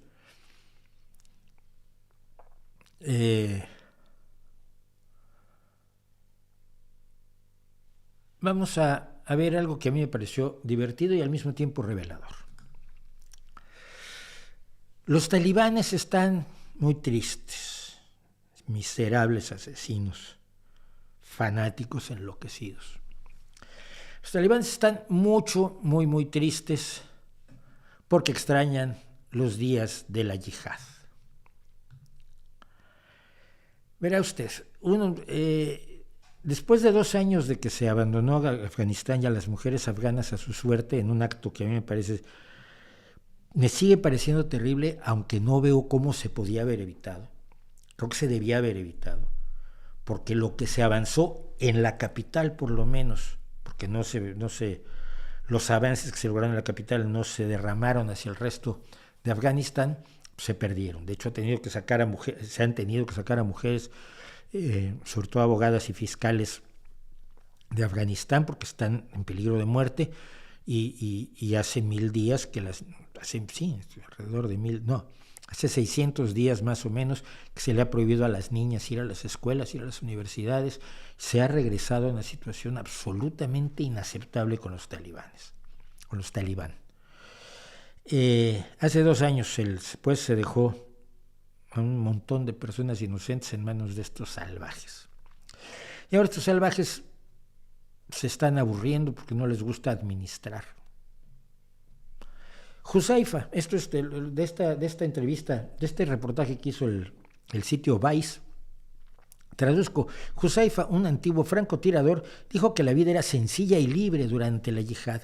Solo teníamos que ocuparnos de hacer planes para el taarruz, los ataques contra el enemigo y para la retirada. La gente no esperaba demasiado de nosotros y teníamos poca responsabilidad hacia la gente. Mientras que ahora, si alguien tiene hambre, nos considera que somos directamente responsables de eso. Los talibán solían estar libres de restricciones, pero ahora nos sentamos en un lugar detrás de un escritorio y una computadora 24 horas al día, 7 días a la semana. La vida se ha vuelto muy cansada. Uno hace lo mismo todos los días. Estar lejos de la familia no solo complica el problema. Suena raro, ¿no? Mira. La oposición es el lugar más cómodo del mundo, sea políticamente o sea como ellos llevando a cabo acciones de carácter militar. La oposición es el lugar más cómodo del universo. Levantas el dedo, señalas lo que está mal. ¿Qué más puede pedir el mundo? ¿Qué más puede pedir el mundo? Estás diciendo lo que está mal. Ser Greta Thunberg, ser Pablo Iglesias antes de entrar en el gobierno, ser Marjorie Taylor Greene, la ultraderechista esta estadounidense antisemita, que ayer precisamente la veía yo en televisión quejándose de que es que esto de ser diputado le quita mucho tiempo y no puede estar con la familia porque se trabaja muchas horas.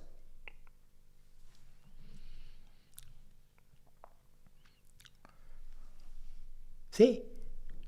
Administrar un país es complicado, es fatigoso, es aburrido.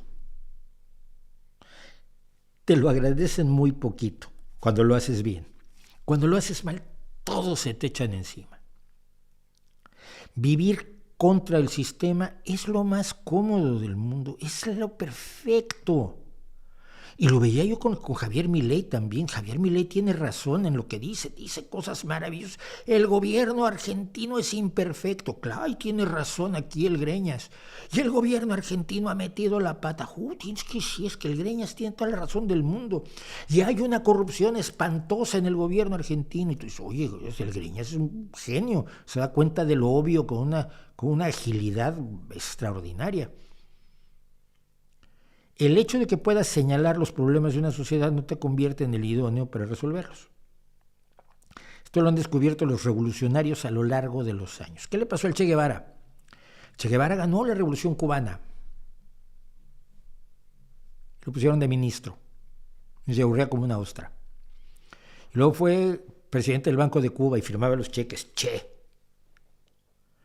Y se aburría como una ostra y al final se fue porque él quería seguir haciendo la revolución. Porque es más guay y más cómodo y no tiene el problema de que tienes que responderle a la gente por tus acciones y por tus omisiones, porque eres el blanco, eres el payaso de las bofetadas que decía León Felipe cuando eres el gobierno, pero eres el único que puede hacer algo por la gente. Cuando estás en el gobierno, cuando puedes hacer las leyes, cuando puedes hacer efectivas las leyes, cuando puedes administrar los recursos, es cuando puedes hacer algo por la gente. Cuando estás señalando todo lo que está mal desde la oposición, estás en el lugar más tranquilo. Nadie te exige nada, no tienes ninguna responsabilidad, puedes meter la pata y siempre además te va a defender alguien que está en contra del sistema contra el que estás tú. Y esto no es una defensa de los sistemas, que los sistemas todos tienen una serie de defectos enormes y algunos mucho más que otros. Algunos mucho más que otros. Y hay algunos sistemas más habitables. Pero esto no es una defensa del sistema, es una crítica a quienes viven en la enorme facilidad de la oposición. ¿Por qué Pablo Iglesias abandona el gobierno y se va ahora a hacer un podcast de antiperiodismo, más o menos desinformativo, como ya hemos visto, y hacer su televisión para ser el presidente de una compañía de televisión muy guay que va a hacer con dinero de otros y lo que ponga Jaume Roures? ¿Por qué no se queda resolviendo los problemas de la gente en una vicepresidencia de gobierno, que es el segundo lugar más importante que puedes tener en un gobierno parlamentario como el español? Porque qué horror, qué fiaca, qué flojera, qué barbaridad. Pero no puedo hacer todo lo que quería y además lo que hago luego no le cae bien a la gente y total que es más bonito estar en la oposición. ¿Qué les pasa a muchos revolucionarios cuando llegan al poder? A los nicaragüenses les pasó. Administraron mal y trataron de hacer las cosas por decreto, no funcionaron y al final acabaron robando y resolviendo el mundo para ellos durante la famosa piñata, con excepciones, por supuesto, y dejando que otros se hundieran, y dejando que el país se hundiera, ese país al que iban a salvar, esos países a los que van a salvar los revolucionarios, que cuando llegan los revolucionarios dicen, ¿y ahora qué se hace? No, tienes que cobrar impuestos. No, pero soy enemigo de los impuestos. Ah, pues entonces no puedo pagarte tu sueldo. Espera, ¿yo de qué vivo? Si estoy trabajando aquí de ministro, de presidente, de diputado, pues es un trabajo. Tengo que cobrar. Ah, bueno, entonces hay que poner impuestos. Vamos a poner una escuela en tal lugar porque es muy importante. No hay escuelas allí y es algo que he denunciado toda mi vida como opositor. Hombre, tienes razón, ¿de dónde sacamos el dinero? ¿Cómo dinero? Ordena que pongan una escuela. Ah, pero mira, la escuela se hace con cemento y se hace con varilla. Se hace con un plano que hace un ingeniero. Luego hay trabajadores de la construcción que la erigen, ¿no? Y esos trabajadores de la construcción pues, también les gusta cobrar su sueldo porque son así gente, son muy capitalistas igual todos, o qué sé yo, burgueses. Entonces, pues hay que pagarles a los trabajadores, hay que comprar la tierra de la escuela y luego pues, hay que llenarla de pupitres y poner libros en la biblioteca y poner profesores y poner materiales consumibles y darles a los niños libretitas y bolígrafos. Y eso cuesta dinero. Y tienes que administrarlo. No, pero si yo soy un revolucionario, si yo soy la oposición, si yo soy el que denunció todos estos problemas, ¿cómo que no los puedo arreglar de un dedazo? Así que no me extraña, para nada, pero para nada, dentro de lo terrible que es, porque ojalá fuera cómico, pero no es cómico. O sea, un, una faceta irónica, pero no es nada cómico lo que está pasando en Afganistán. Ellos querían imponer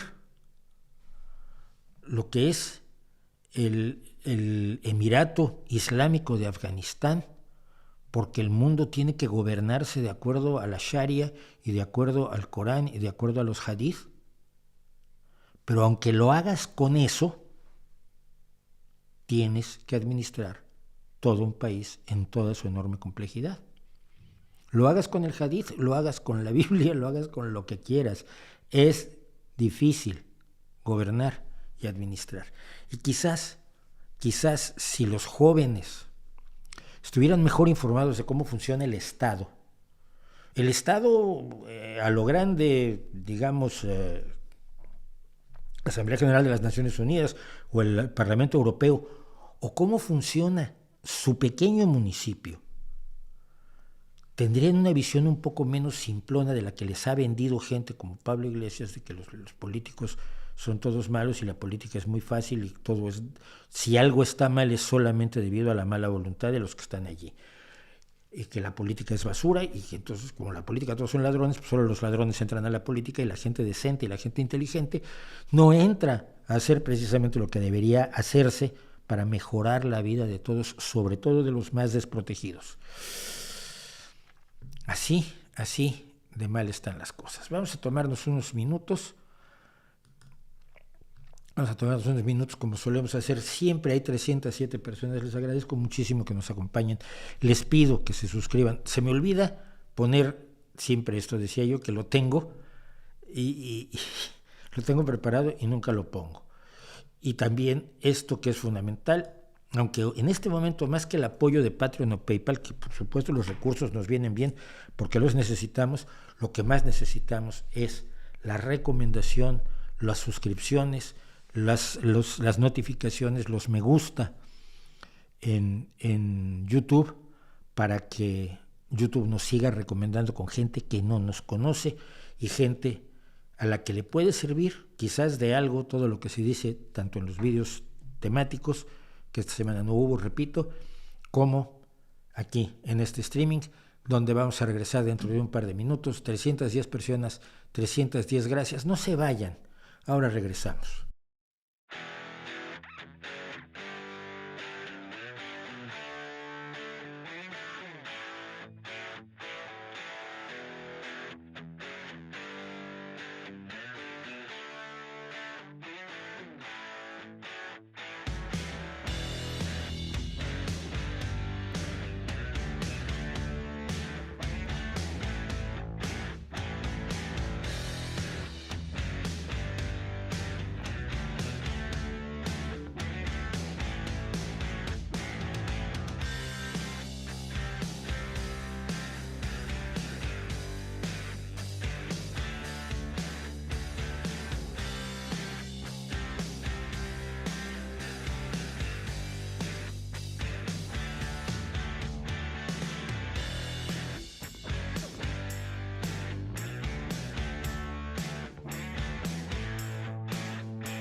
Bueno, pues estamos de regreso y sí, como siempre, perdemos mucha gente cuando hacemos el corte, pero no me parece lógico no hacer un corte. No me parece lógico no hacer un corte y entonces pues lo hago a sabiendas de que va a ir gente. Estoy tapando a Einstein ahora, mira.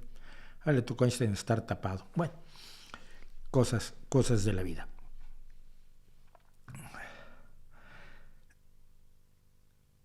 ¿Qué análisis hace de los cuentos de Horacio Quiroga? No, pues yo no hago ningún análisis, me parece un buen cuentista y ya. No.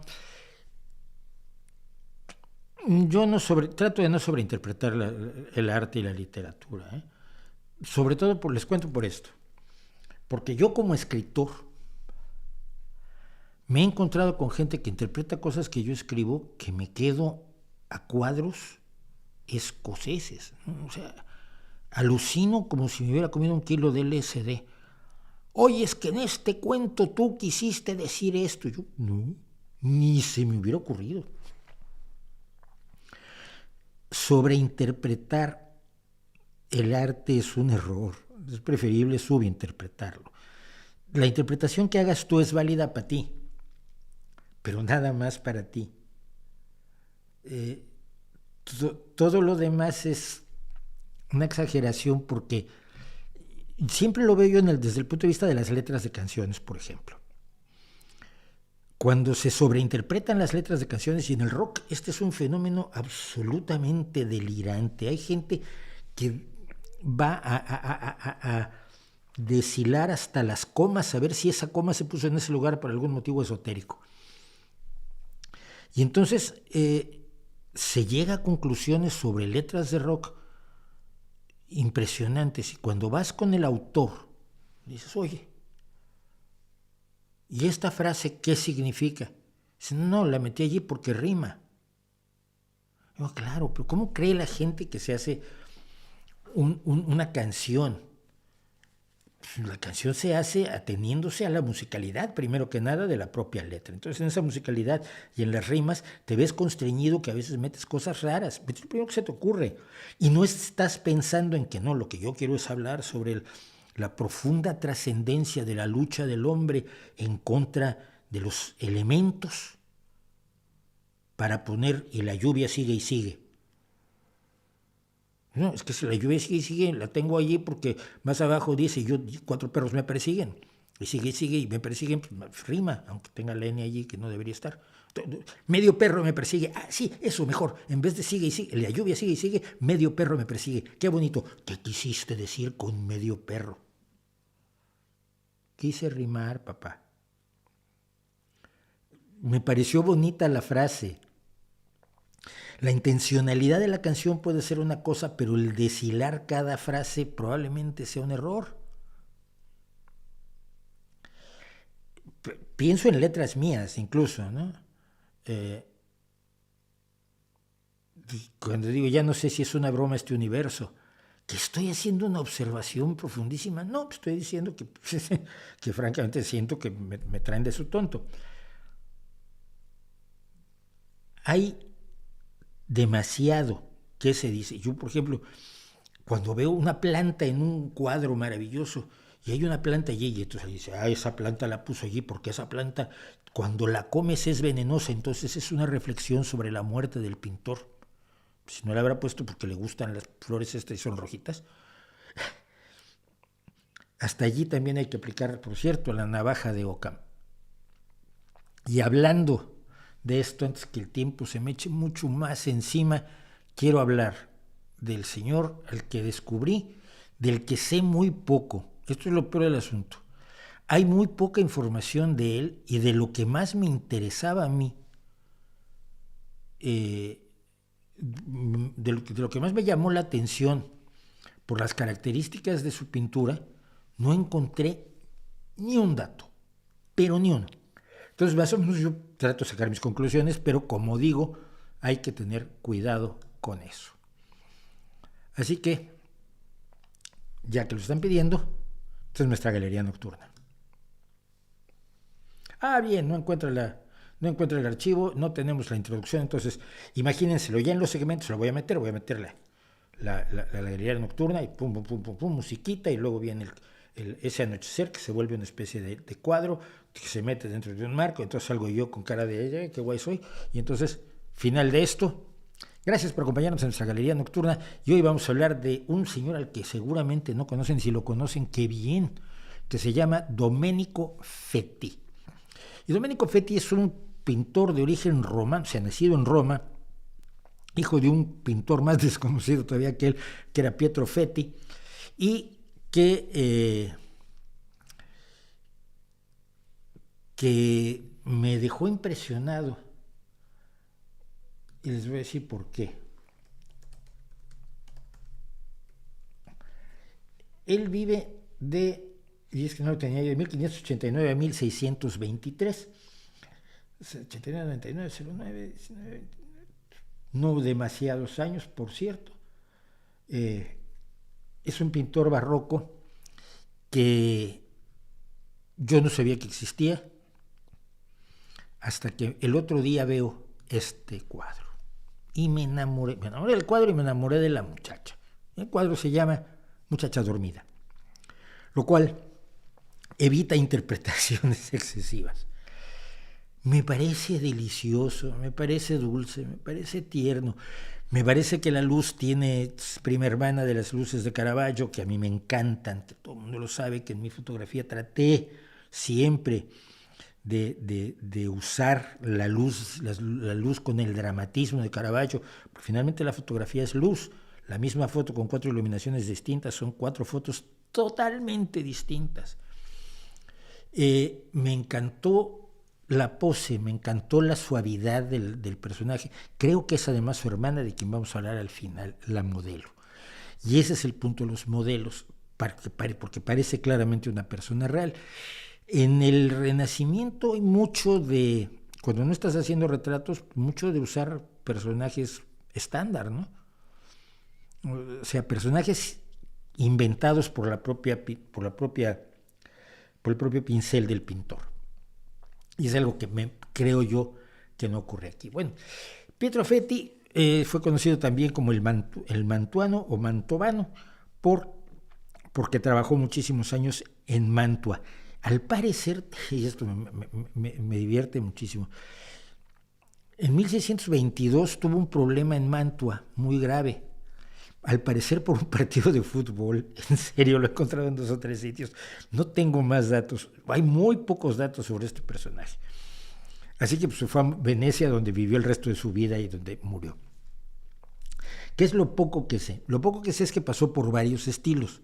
Es decir, usó estilos manieristas, usó el estilo barroco, o es uno de los iniciadores del barroco, y al mismo tiempo es alguien que se interesa mucho por la pintura de géneros, que sobre todo tiene su gran momento en los Países Bajos, en la época del siglo XVII, fines del siglo XVII, principios y mediados del siglo XVII, cuando los pintores neerlandeses, y los hemos visto aquí, hemos hablado mucho de ellos, empiezan a pintar a la gente común y corriente porque no necesitaban, sobre todo cuando hicieron la República de las siete provincias de los Países Bajos, pues no tenían reyes para pintar, ¿no? Y como eran calvinistas, pues tampoco pintaban cardenalotes y papas y obispos. Y entonces empezaron a pintar a gente común y corriente, a panaderos y a pescaderos y a gente, músicos. Hay un músico de una de las grandes pintoras holandesas, de los grandes maestros, que es maravilloso. Entonces pintan la vida real de la gente. Cuando el pueblo entra en los cuadros, donde antes solo podían estar figuras o mitología clásica, o escenas bíblicas, o las élites religiosas, políticas y militares. Y eso era lo que cabía dentro de las pinturas. Los cuadros estaban perfectamente delimitados. Y es con los holandeses cuando las masas de gente común y corriente, como usted y como yo, rompen los bordes de las pinturas y se meten allí. Sí, había pintores como el Bosco que hicieron cosas maravillosas, aquellos niños jugando es uno de los cuadros que más me gusta a mí en la vida, pero en general la gente común y corriente, como esta chica, ¿qué hace? Está durmiendo, pero ¿qué virgen es? No es ninguna virgen. Pues entonces la hija de un famoso comerciante o de un conde, de un duque. No, es una chica que está durmiendo y es bonito el cuadro. Eso es maravilloso. Y mucho de eso hizo Fetti. No tengo muchos más datos de él. Les voy a decir qué es lo que a mí me llama la atención. Aparte de que sí efectivamente tiene influencia de Caravaggio, aparte de la influencia de los grandes maestros holandeses, o por lo menos eso dicen los que saben, los modelos que usa son personas. Y se nota. Y me llama muchísimo la atención porque podía no hacerse esto. Esto que es absolutamente Caravaggio, aunque tiene luz desde dos lados y no sé la luz de atrás de dónde viene, pero esa luz en el pelo la tratamos de hacer mucho poniendo un foco arriba que se vea solo la luz en el pelo. Yo aquí me lo hago incluso me hago a veces el pelo poco morado con la luz que tengo arriba. Esa luz no sé de dónde viene, pero ese enorme espacio vacío que está ocupado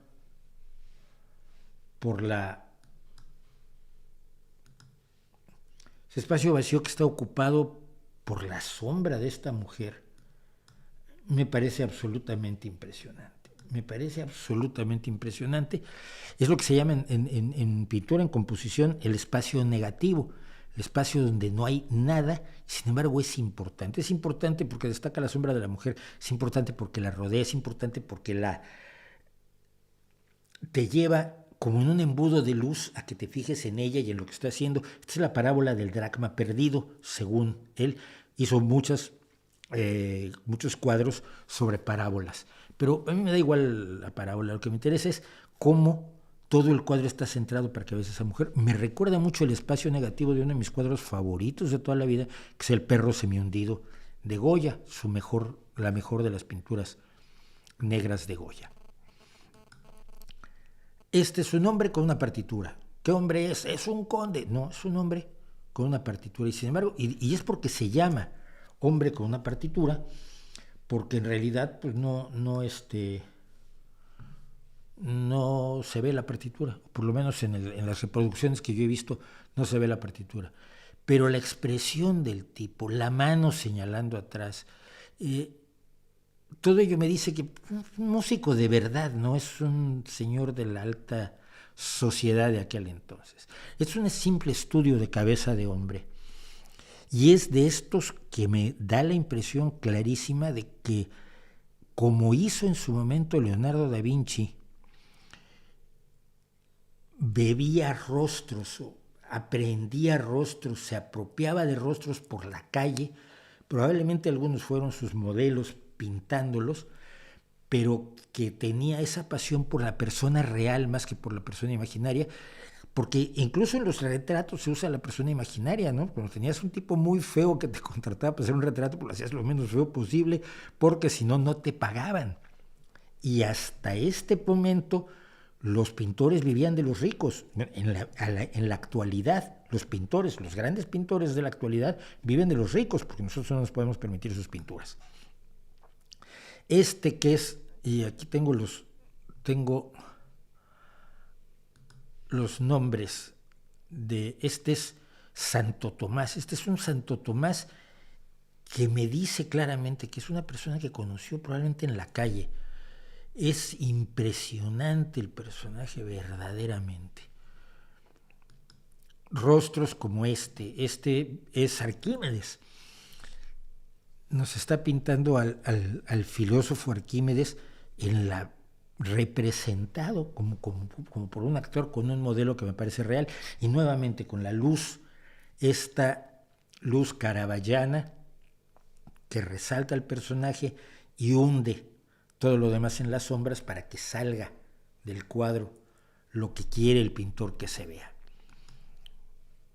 Algo más o menos así pasa con este señor es el emperador Domiciano. No existe, el emperador Domiciano es anterior a todo esto, no es un tipo famoso de la época, y sin embargo es una figura histórica a la que puede recrear con otro que estoy seguro que, y si me equivoco con alegría, que es un personaje que él conoció, que era real, que vivía en Mantua o en Venecia o en Roma, donde le tocara estar a Domenico Fetti, y decir, ven, te voy a pintar, como yo muchas veces le decía a la gente, oye, me gustaría que vinieras a que te tomara yo fotografías. A mí me gustan las Magdalenas penitentes y como todo el mundo sabe, hay una Magdalena de Tiziano que no es de Tiziano, que es uno de los cuadros que más me gusta a mí, un cuadro que descubrí en los museos vaticanos, absolutamente impresionante. Es una Magdalena penitente que se parece mucho a la chica dormida del principio y por lo tanto, insisto, creo que es su hermana. Pero claro, en aquel entonces, si vas a hacer Magdalenas penitentes, pues hacías muchas porque muchos estaban interesados en tener Magdalenas penitentes y todas las iglesias querían tener su Magdalena penitente. Esta es casi impresionista, me encanta la idea de que sea pelirroja, ¿no? La idea de que la Magdalena sea pelirroja y sea, porque toda la historia bíblica es que después de la historia post-bíblica, perdón, porque esto nunca lo dice la Biblia, es que después de la muerte de Cristo, Magdalena se dedicó a hacer la penitencia, cosa que se inventaron después porque no está en la Biblia. Este es un poeta clásico, no es ningún poeta en concreto. Y nuevamente me da la idea de ser un modelo real, un modelo, y a todos sus modelos los trata con un enorme cariño. Si son personas reales que sentó a pintarlas, los trata con un enorme cariño y respeto, ¿no? Las manos son maravillosas para un pintor menor, que se supone que es Domenico Fetti, para un pintor menor, y desde mi ignorancia pictórica, yo soy un disfrutador del arte, no soy un experto en arte. Esas manos me parecen extraordinarias, más la que está sosteniendo el libro incluso que la que está sosteniendo la pluma. Me encanta. Y este San Carlos Borromeo, o Luigi el que lleva pescados en el carro a vender y que le dije, ven que te voy a pintar.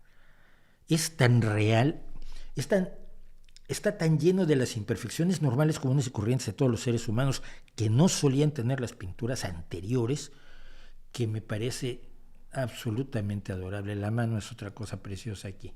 Y este ya es el delirio. Se supone que es el filósofo cínico Crates. Te creo que es una representación del filósofo cínico Crates a cargo de alguien que era muy especial. Y nuevamente tenemos la mano señalando. Yo tengo un vicio, cuando pongo la mano así, tengo el vicio de dejar el dedo índice señalando, no sé por qué luego me tengo que cambiar las fotos, porque sí lo hago, sobre todo con la derecha. Pero el que tenga las manos señalando probablemente signifique algo, porque también hay cosas que significan cosas, sobre todo en la pintura religiosa sí hay una serie de códigos claros de las pinturas que nos dicen qué santo es cada cual, porque cada uno tiene sus rasgos, sus códigos, que nos indican que ese es Santo Tomás y aquel es San Agustín y aquel es Santiago el Menor. Pero en este caso, si algo significa la mano, no lo sé, pero sí me interesa mucho, siendo un filósofo cínico, qué hace aquel personaje allá atrás que pasa encorvado, como no teniendo que ver con el asunto. Este es maravilloso, este es una persona tratada con un enorme cariño. Es San Pedro penitente, ya saben que la penitencia le gusta mucho a los religiosos, a los cristianos sobre todo. Es San Pedro penitente, pero ni parece muy penitente, ni parece más que una persona mirando a su pintor. Casi a veces como diciendo, ya acabaste. Son cosas que me imagino, por supuesto, que si algún crítico de arte serio me escucha, me va a pegar hasta con el arenero del gato. Este es el retrato de un actor. Lo dice quizás el hecho que tenga una máscara en la mano, pero lo dice también toda la actitud del personaje. No sé, a mí me suena más a un actor que a un conde o a un duque o a un príncipe o a un gran comerciante como los Sforza. Tenemos este otro que es Santiago el Mayor, que también tiene este rasgo. Me encanta la luz. Las manos que tiene el sujeto, el pintor, son impresionantes, de verdad. Esta me gusta muchísimo porque además tiene una relación estrechísima con el rock, porque es la escalera de Jacob. Y la escalera de Jacob es la escalera al cielo.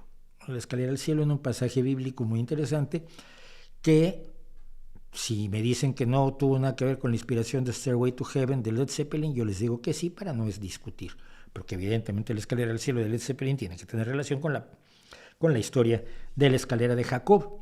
Y siempre hay que recordar que en el rock hay una escalera al cielo y una autopista al infierno. La posición del personaje no es usual, no es habitual, como no es habitual la posición de la primera chica dormida que vimos. La luz roja de abajo me llama mucho la atención. El perro, ¿por qué está un perro ahí con Jacob? Yo no recuerdo que salgan perros en la Biblia. Me la he leído varias veces, pero igual he olvidado que haya perros en la Biblia, porque yo siempre he dicho que si finalmente resulta que existiera el paraíso, tiene que estar lleno de perros. Y hay gente que se enojó muchísimo conmigo cuando dije que había pocos perros en el mundo, porque no, es que hay muchos perros callejeros en mi pueblo. Bueno, el problema es que ustedes cuidan mal a sus perros, pero sigue siendo necesario que haya más perros en el mundo. Y termino con esto, que no es una pintura de Domenico Fetti. Es una pintura de su hermana, Lucrina Fetti. Fue hermana y creemos muchas veces modelo de Domenico Fetti, pero es una de las pocas pintoras del siglo XVII que tiene cierta relevancia y tiene cosas enormemente interesantes, y esta es una de ellas. Y a Lucrina Fetti se las dejo de tarea para que investiguen más, porque estamos bien con los pintores maravillosos que conocemos y los pintores que todo el mundo ha visto, los pintores que tenemos consagrados en todos los libros de arte de la historia del barroco y del manierismo y del renacimiento, pero en la segunda fila, como en la segunda fila del rock, como en la segunda fila de la música clásica, incluso como en la segunda fila del cine y del teatro, hay grandes aportaciones que creo que debemos estar al tanto de ellas.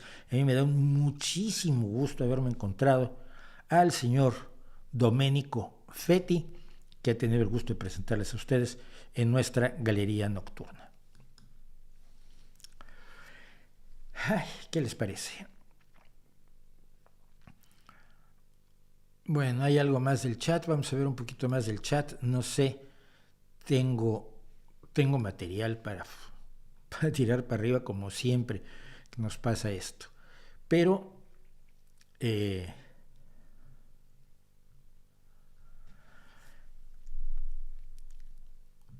vamos a ver qué nos dicen. El problema con la cuerda de sol solo pasa en las guitarras Gibson. No es porque es un problema de la cuerda, no tiene nada que ver con la marca de la guitarra. Pasa con las acústicas, pasa con las electroacústicas. Yo tengo una Yamaha electroacústica, aparte de esta que tengo aquí. Esta es una Hohner, imitación de la Les Paul, de la Gibson Les Paul. Pero no es un problema de la cuerda de sol, de todos los... Mira, este es bueno. ¿Qué opina usted, señor Mauricio, de que muchos aficionados de la ufología usen los documentos desclasificados de la NASA como veracidad del fenómeno ovni? Pues que son ignorantes. Porque lo que esos documentos desclasificados te dicen es que hasta ahora no se ha demostrado la existencia de ninguna visita extraterrestre de ningún tipo. Que quedan un pequeño número. Esto ya era desde el proyecto Blue Book de Hynek, ¿no? Hay un pequeño porcentaje de avistamientos que no son explicados, porque no hay datos suficientes.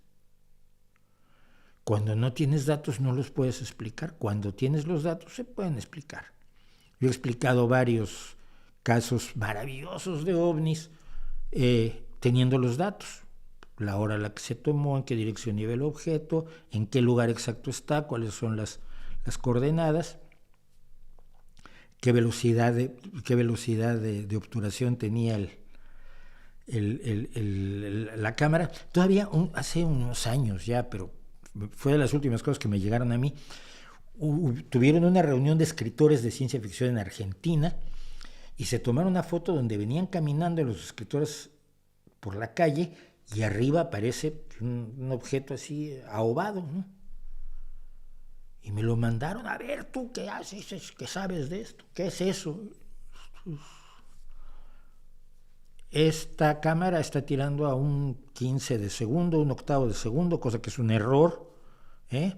Debería, para tomar gente caminando por la calle tienes que tomar por lo menos a un 30 o un sesentavo de segundo, un 30 o un sesentavo de segundo. Esto está en un quinceavo, un octavo de segundo y eso es una paloma borrosa. Una paloma en la cual ha hecho un manchón precisamente porque pasó demasiado tiempo abierto el obturador y se pudo mover la paloma. Es un pájaro ovni. Y esta hipótesis se demuestra con el hecho de que los pies de los que venían caminando están también borrosos. Si tomas a un sesentavo de segundo, pues ya los pies no quedan borrosos, a menos que vengan corriendo, en cuyo caso necesitas tirar a un 100 o un 200. Los documentos desclasificados de la NASA, de la Fuerza Aérea de Estados Unidos, del gobierno de Estados Unidos y de todos los países que desclasifican documentos nos dicen que hay alguna serie de avistamientos que no están explicados. No que sean inexplicables, que son inexplicados por falta de información. A mí me llegaban fotos. Oiga, tomé esta foto de esto que parece un ovni. No, si es un objeto volador no identificado, no parece un ovni, es un ovni. Lo que tú dices es que a ti te parece una nave extraterrestre tripulada, que es otra cosa. ¿Es un platillo volador? ¿Es una nave extraterrestre o no es? ¿Dónde tomaste la foto? Ya no me acuerdo. ¿A qué hora? No sé, ¿con qué cámara? ¿Dónde está el negativo? No, nada de eso. Dígame usted qué es. O gente que incluso verbalmente me dice, no, es que yo una vez vi una cosa muy rara en el cielo cuando estaba yo cerca de Santiago del Estero, en Argentina. ¿Qué era? Digo, con esos datos pues no te puedo decir absolutamente nada. Hay avistamientos de los cuales no se tienen datos, pero ningún documento desclasificado de estos que le gustan tanto a Iker Jiménez ha indicado la presencia de algo inexplicable.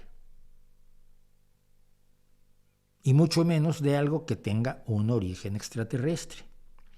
Que ya hemos hablado muchas veces de por qué es muy difícil, que si existen los extraterrestres, es probable que existan, en un universo tan grande, la probabilidad de que haya vida extraterrestre existe, que no se encuentren, no existe, la probabilidad de que no se encuentren es bajísima, o que nosotros nos encontremos a ellos, es bajísima. Entonces, quienes creen necesitan apoyarse en algo para seguir creyendo, porque les gusta mucho creer. Y no hay nada que los pueda convencer de que su creencia es demasiado endeble como para tomársela en serio. Porque es lo que pasa. Es una creencia demasiado endeble para tomársela en serio. Pregúntales a estas personas con qué quedarían satisfechos en que no ha habido visitas extraterrestres a la Tierra y no hay una sola prueba que los pudiera satisfacer. A mí con un solo extraterrestre que me presentes y que le podamos hacer pruebas biológicas y le pueda yo preguntar sobre la tecnología de su planeta, yo con eso quedo convencido de que existen. A mí es muy fácil convencerme de eso, tan fácil como convencerme de que existen los ángeles, de Dios y lo que tú quieras, los fantasmas, chupacabras, da igual. Es muy fácil convencerme a mí, basta que me den pruebas. Al creyente es imposible convencerlo. ¿Qué disco recomienda de Supertramp? Supertramp. No me acuerdo todos los discos de Supertramp. Es que me piden hazañas de memoria que no tienen en cuenta. Pero sería Breakfast in America, ¿no?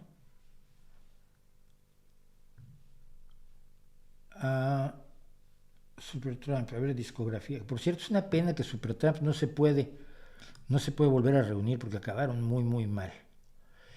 Pero Breakfast in America, sí, tenía yo razón desde el principio.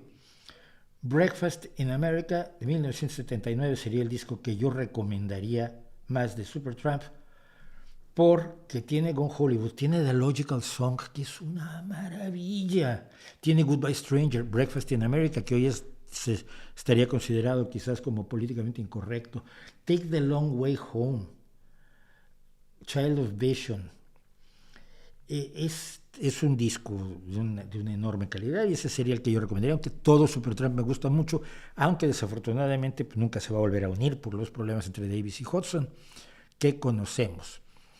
Si está subvalorado Supertramp actualmente, me parecería horroroso, es que es una gran banda. Es una gran banda. ¿Compraré el nuevo libro de Greta? No, yo no mantengo vagos, no mantengo vagos. Seguramente alguien me contará de qué va.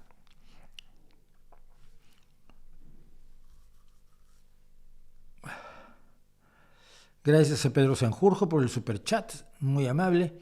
Me gustan los libros de Ignacio Taibo, algunos y otros no. Me gustan mucho algunas de sus novelas. La bicicleta de Leonardo probablemente es la que más me ha gustado de él. ¿Cuál es su opinión de AC/DC? Me gusta la banda, no soy muy heavy, pero es de las bandas que sí me gustan mucho y es impresionante. La banda es impresionante. El cantante es absolutamente impresionante. El cantante es... Y el otro día veía yo a una coach vocal oyendo una versión de Highway to Hell de una grabación, una presentación en vivo en 2019, 2020. Y si es que cantar así toda la vida sin desgarrarte las cuerdas vocales, sin que tengas 16 operaciones por nódulos, quiere decir que tiene un control maravilloso sobre la voz. Y por supuesto, el guitarrista es maravilloso. Me encanta tu contenido, lo que no me gusta es oírte tragar saliva en el micrófono. Pues es que no te fijes. Nada es perfecto y yo no voy a ser perfecto para ti. No te fijes, trago saliva, ¿qué le hacemos? ¿Qué hago con ella? ¿Te la escupo? Pues no. Así que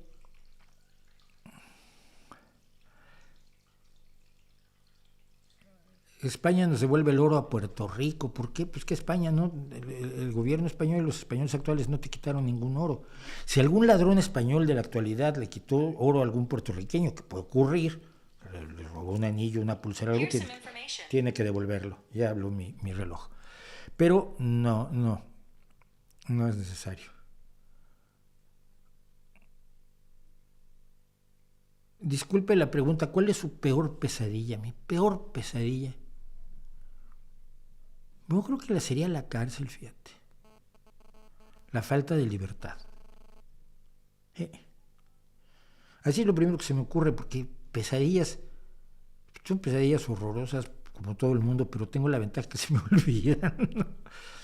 Mi peor pesadilla fue despertar el 19 de septiembre de 1985 y ver el terremoto que estábamos viviendo en ese momento, pero desafortunadamente no era una pesadilla, era realidad. ¿Se ha quedado atrás España en el tema de ciencia espacial? No porque España es parte de la Agencia Europea, de la Agencia Espacial Europea. De hecho, 2 españoles acaban de ser nombrados entre los nuevos astronautas de la ESA. Entonces no está detrás ni mucho menos. ¿Crees que debería haber un lenguaje universal que pueda hablar y entender cualquier persona? No. La lengua es una cosa viva. Es muy difícil explicarlo de otra manera. El idioma se considera que está vivo desde el momento en que todo el mundo participa en su evolución constante. Evoluciona como un ser vivo. Evoluciona como cualquier otra actividad humana. Evoluciona porque tiene el componente vivo que le impone el ser humano. La fabricación de tazas ha cambiado, estoy pensando por las tazas. El baloncesto ha cambiado. Luego cuando discutimos si Chamberlain era mejor que Karim Abdul-Jabbar o que LeBron James, dices es que es muy difícil comparar porque eran reglas distintas y se jugaba distinto y las tácticas eran distintas. Lo mismo pasa en el fútbol cuando quieres comparar a Pelé con Messi. El idioma es algo vivo y el idioma cambia constantemente. Y cambia de acuerdo a sus necesidades. Cambia de acuerdo a las necesidades de la sociedad y de los individuos. A los cambios de la técnica, a los cambios del conocimiento y a los cambios de la facilidad de intercambio entre las personas. Por ejemplo, yo he visto un fenómeno muy peculiar. Yo que he visto todo el desarrollo de Internet, porque estuve primero en BBS antes que estar en Internet, y esto es muy, muy interesante. Hay una serie de modismos locales, mexicanos, españoles, argentinos, colombianos, sobre todo esos que he identificado, que de pronto se han transmitido a otros países después de haber estado viviendo en su compartimiento estanco de localismos, ¿no? Llamarle pelis a las películas lo veo ahora mucho en México. Lo de las pelis yo nunca lo había oído en México. Cuando me vine a España pues, se llaman pelis, porque hay que ahorrar. La economía del lenguaje ayuda mucho, la necesidad de la economía del lenguaje ayuda mucho a ese tipo de evolución, ¿no? Hay modismos argentinos que escucho con mucha facilidad. Y otra cosa que pasa allí, yo me doy más cuenta, porque me daba yo mucho cuenta con los grupos de escritores, de amigos escritores de toda América Latina que nos reuníamos en la Semana Negra, allá por los años 90, y luego también buena parte del presente siglo. Y claro, pues había cubanos y argentinos y chilenos y uruguayos y mexicanos y aprendíamos a insultarnos en los modismos de todos ellos, ¿no? Y palabras con las que había que tener mucho cuidado porque significaban cosas distintas en cada uno de los países. Entonces, por ejemplo, ha habido un trasvase de modismos y de formas de hablar y de cuestiones que antes era imposible porque la gente de México se relacionaba poco con los argentinos, pero ahora están juntos en salones de chat, o están jugando juntos World of Warcraft, o están jugando cualquier cosa que esté de moda ahora, o mi hijo que juega todavía Fortnite. Están jugando, se están hablando, se están comunicando en Instagram. Oye, me gustó mucho tu fotografía, che, muchas gracias. Y esa ruptura de barreras que implican las redes ha implicado también esos hibridismos del lenguaje. Pero también los lenguajes se aíslan y tienen su propia manera de hacer las cosas. Las dos lenguas que yo sé que se han creado con esa idea, que son el esperanto y la interlingua, tienen poca esperanza de ser adoptadas por la gente, porque la lengua es parte de tu cultura, es parte de todo lo que te rodea. ¿En qué idiomas oyes las canciones? Mira, a mí me gusta muchísimo la chanson francesa. Pero he oído en realidad muy poco de chanson francesa. Me gustan algunas cosas de lo poco que he oído y admiro mucho a algunos cantantes y algunos compositores, pero no es lo mío. El rock es más lo mío. La música en español es más lo mío, porque son los dos idiomas en los que he vivido. Y seguramente hay cosas maravillosas en italiano y en sueco y en serbio, en serbocroata y en ruso y en japonés a las que no tengo acceso. No las convierto en parte mía. Entonces, ese nivel de que naces hablando uno o dos idiomas, y les pasa mucho a los chicos chinos que viven en España, por ejemplo, hijos de inmigrantes chinos, que yo conozco. Alguna vez le pregunté a uno de ellos, le decía, oye, pero tú nunca te confundes porque estás hablando conmigo en español y tu padre te pregunta algo en chino y vas, le contestas en chino y sigues hablando conmigo. Nunca confundes los dos idiomas. Y me miró, debía tener 14 años el chaval, y me miró como diciendo, tú eres imbécil. Pues claro que no me confundo, son dos idiomas. Mi padre habla en chino, contigo hablo en español. Entonces, no creo que el lenguaje universal sea viable. Lo más cercano al lenguaje universal es el inglés. Nos puede caer muy mal por muchas razones de carácter ideológico, pero mira, es necesario. Y de momento, funciona como lengua franca, como ha habido otras lenguas francas en la historia. Entonces, en este momento, yo, de todos modos, antes de aprender otro idioma, recomiendo aprender inglés y después chino. Mi hijo no me hizo caso, está estudiando francés. Pero, y no había chino, además, en la escuela. De estudiar alemán a francés, prefirió el francés. Pero creo que lo más cercano a una lengua universal es saber inglés. Mira, si sabes inglés, te mueves en prácticamente todo el mundo con cierta soltura, porque siempre habrá alguien que sepa inglés. Advertencia, si vas a Francia, primero trata de hablar en español. Cuando no te entiendan, le dices je ne parle pas français, que significa yo no hablo francés. O cuando eres como yo, que yo creo que hablo francés, pero los franceses no me creen que no. Tenemos ahí una diferencia de opiniones importante. Y entonces les digo, entonces te puedo hablar en inglés y ya te lo aceptaban los franceses. Pero si llegas hablando en inglés, malo. Tienen este problema es la relación amor-odio con Estados Unidos, la tienen muy marcada en Francia, por lo menos en las épocas en las que yo he estado por allá.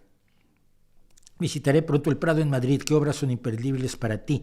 El Jardín de las Delicias, el Jardín de las Delicias, el Jardín de las Delicias, Los Enanos de Velázquez, El perro semihundido de Goya, por supuesto,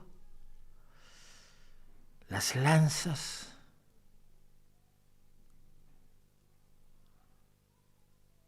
el carro de heno, por supuesto, también la extracción de la piedra de la locura de Bosch, del Bosco. Es que yo creo que no me he visto el Prado completo y mira que lo visito cada vez que voy a Madrid, trato de entrar, trato de estar una tarde, una mañana en el Prado, pero eso es a donde yo voy siempre. Es muy distinto también qué es lo que hay que ver, qué es aquello que vas recurrentemente a ver. Yo el Jardín de las Delicias no lo dejo de visitar nunca, el Perro Semihundido de Goya tampoco, pero hay joyas de todas las épocas y de muchos países, y yo creo que hay que recorrerlo con cuidado todo. ¿Qué opina de la idea de que leer ficción es una pérdida de tiempo? Que no. O sea, voy a decir que no.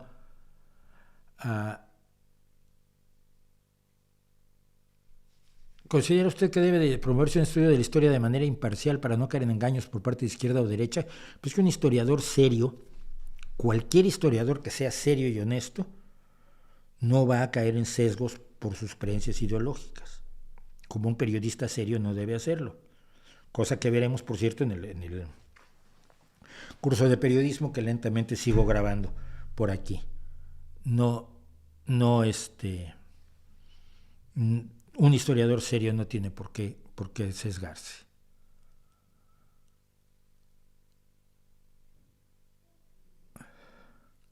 Transgénico sin miedo, comer sin miedo, transgénico sin miedo, transgénico sin miedo. Es que él hizo transgénico sin miedo, comer sin miedo y no me acuerdo qué otro sin miedo también, de mi queridísimo y respetadísimo J.M. Mulet.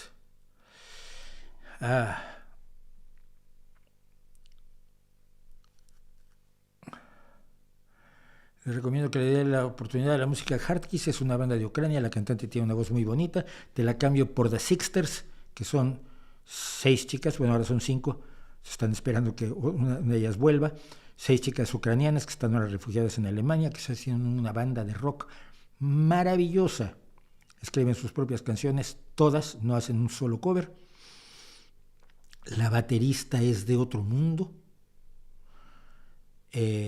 y tiene una idea musical maravillosa. The Sixters, Six así como 6 y luego Sters como de hermanas, son maravillosos. ¿Actualmente estás escribiendo un libro? Sí. Si es así, ¿puedes comentar el tema? No.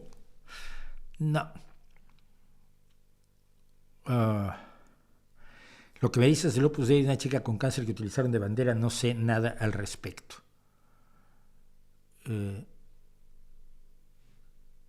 Cada quien tiene su favorita de los Beatles. ¿Qué opinas del chat GPT? ¿Crees que perjudicará el periodismo? No. Creo que habrá periodistas sin escrúpulos que se ahorrarán trabajo.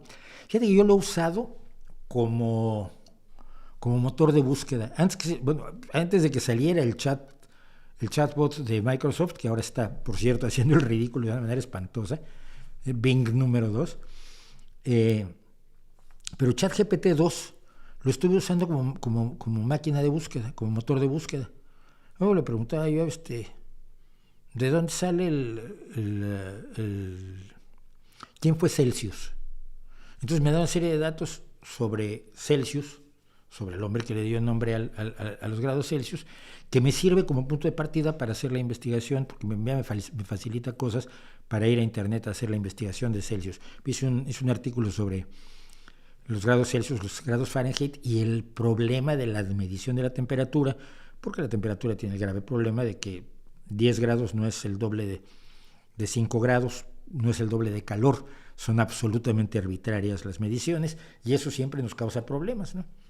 Tenemos la idea de que deberían correlacionarse con la cantidad de movimiento de las moléculas los grados que les ponemos, pero no, son arbitrarios. Entonces hice un artículo al respecto y usé el ChatGPT como motor de búsqueda para buscar datos de Celsius y de Fahrenheit. Me pareció útil, pero su redacción es horrorosa, mi estilo es mucho mejor y por supuesto no le pedí que hiciera lo imposible.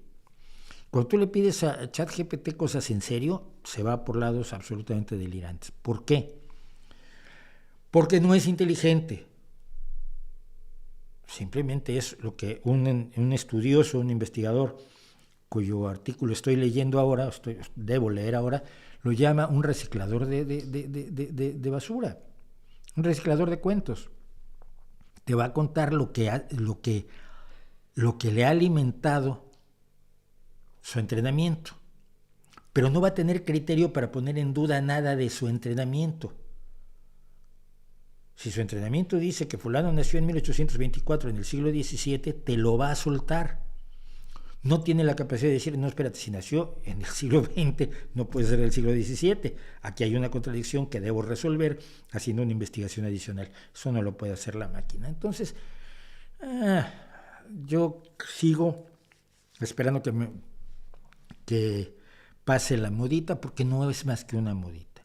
Ay, que pinta mejor que yo, ya, y los tractores harán mejor que tú, y nadie por eso está diciendo que los tractores van a acabar con nosotros en el futuro. ¿La IA nos va a hacer más brutos? No, no nos va a hacer más brutos. No he leído a Fernando Conde Torrens, pero es una teoría tan absurda como la de la... Hay una chica que creo que en Instagram, no, en YouTube mismo, lanzó la teoría de que Roma no existió. Y que todo fue un invento del Renacimiento. Y en el Renacimiento se inventó Roma y se inventaron a los emperadores que nunca existieron, se inventaron conquistas que nunca hubo. Y es tan convincente además que es uno de los mejores fraudes que he visto. Más o menos creo que va por allí, hasta donde sé.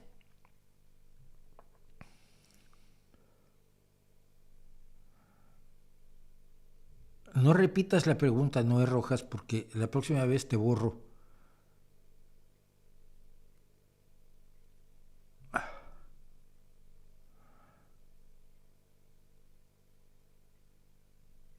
A ver.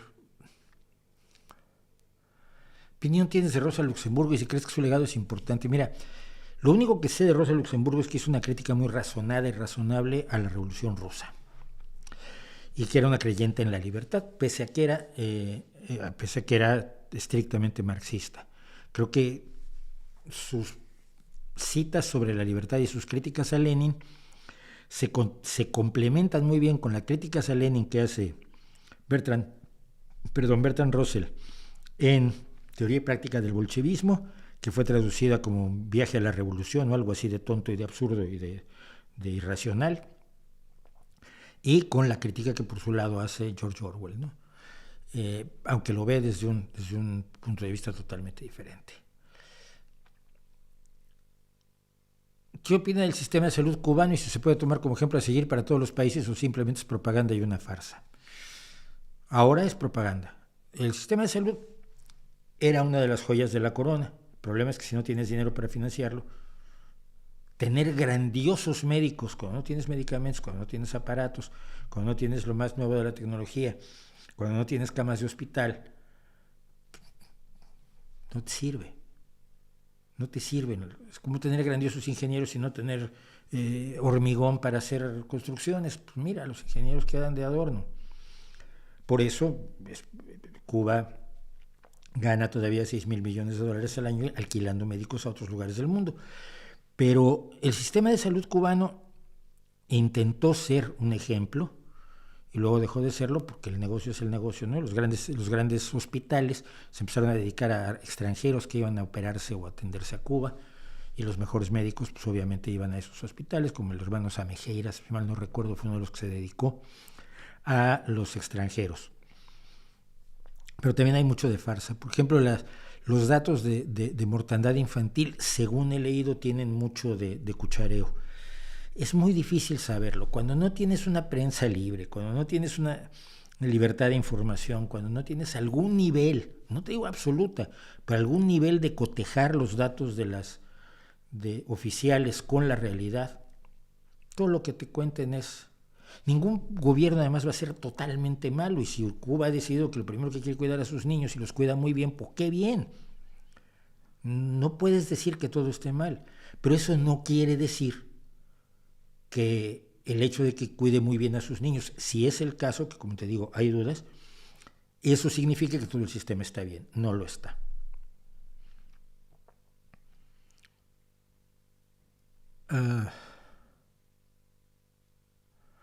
Dios realmente es un villano. Según usted, ¿qué tipo de villano sería Dios? El tipo de villano inexistente.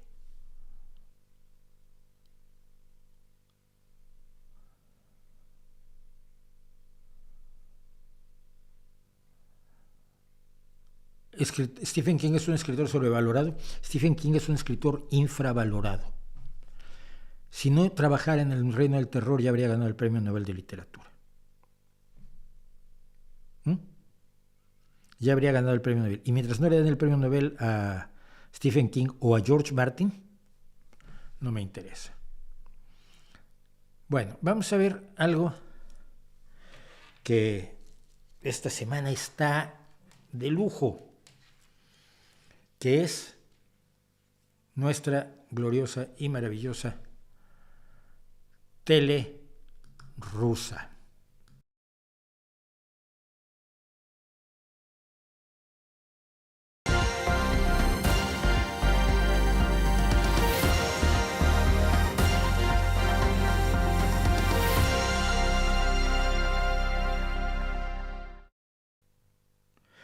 Bueno, pues estas 2 semanas, la semana pasada y esta, una de las líneas de comunicación, y es muy curioso, mira, cuando coinciden todos en la televisión rusa, o tantos en la televisión rusa, a decir exactamente lo mismo, no es tonto pensar que la línea se las ha dado alguien. Supongamos que es el Kremlin, porque supongamos que Putin es el que manda allí. Entonces, la semana pasada ya se empezó a recontar la historia de la Segunda Guerra Mundial, según la cual, como lo escuchamos, toda Europa era nazi y toda Europa fue contra Rusia y Rusia logró enfrentar y derrotar a Europa. Es que es totalmente de locos, obviamente. Los países que fueron ocupados por los nazis no es que fueran países nazis. Pero el caso es que este es el tema de esta semana. Pero además hay 2 cosas que a mí me alucinaron esta semana. La primera de ellas es, lo adelanto, el robo de un retrete. El aterrador, terrible, brutal y tremendamente preocupante robo de una letrina, en realidad una letrina que puso en alerta a los medios de comunicación rusos. Y el otro es cancelar San Valentín, que me cayó muy bien. Pero vamos primero a lo que es más o menos serio. Y lo que es más o menos serio es lo que nos cuentan. Nos cuentan los expertos que tiene la televisión rusa. Vamos, adelante. Esto Знаете, я es... вам так скажу. Ups, no. Ну, какие-то разумные вещи. Por alguna causa se fue hasta el final, lo siento. Arrancamos. Desafortunadamente, nuestras antiguas repúblicas, que ahora son naciones independientes, todos esos años han estado obteniendo mucho más de nosotros de lo que nosotros obteníamos de ellos. ¿Qué bien hizo eso? Si uno recuerda la desaparecida Unión Soviética, yo soy testigo de que algunos en Armenia o en Georgia vivían inconmensurablemente mejor que nosotros en la región de Krasnodar. Pero aún así querían su libertad e independencia. ¿Por qué? Es inexplicable. A mí me parece inexplicable, que le parezca inexplicable a Margarita Simonian, jefa de Russia Today, jefa de toda esta cadena de televisión en varios idiomas que distribuye la propaganda del Kremlin, que le parezca inexplicable que alguien que vive bien quiera además su independencia y su libertad. La idea es que con el hecho de que vivas bien ya te puedo esclavizar, se me hace muy raro. Pero de lo que están hablando allí es de que Rusia no tiene amigos. Están buscando amigos. Entonces, están buscando amigos entre los musulmanes franceses. Creen que si promueven la revolución musulmana en Francia, pues tendrán amigos. Irán es uno de sus pocos amigos. Algunos dicen que China son sus amigos y otros saben perfectamente que China no es amiga de nadie. Pero aquí este personaje nos dice lo siguiente: la capacidad de cualquier país para negociar con nosotros, y este es un diputado del Congreso Estatal ruso, su libertad, es que lo de la libertad y la independencia con las comillas de aire me encantó. Свободы и независимости. Почему? Inexplicable. Необъяснимо. La capacidad de cualquier país para negociar con nosotros sin importar su pensamiento práctico depende y será directamente proporcional a las victorias de nuestro ejército en Ucrania. Esto es lo más importante. Cuando ganemos en Ucrania, les aseguro que todos se pondrán en línea para ser nuestros amigos.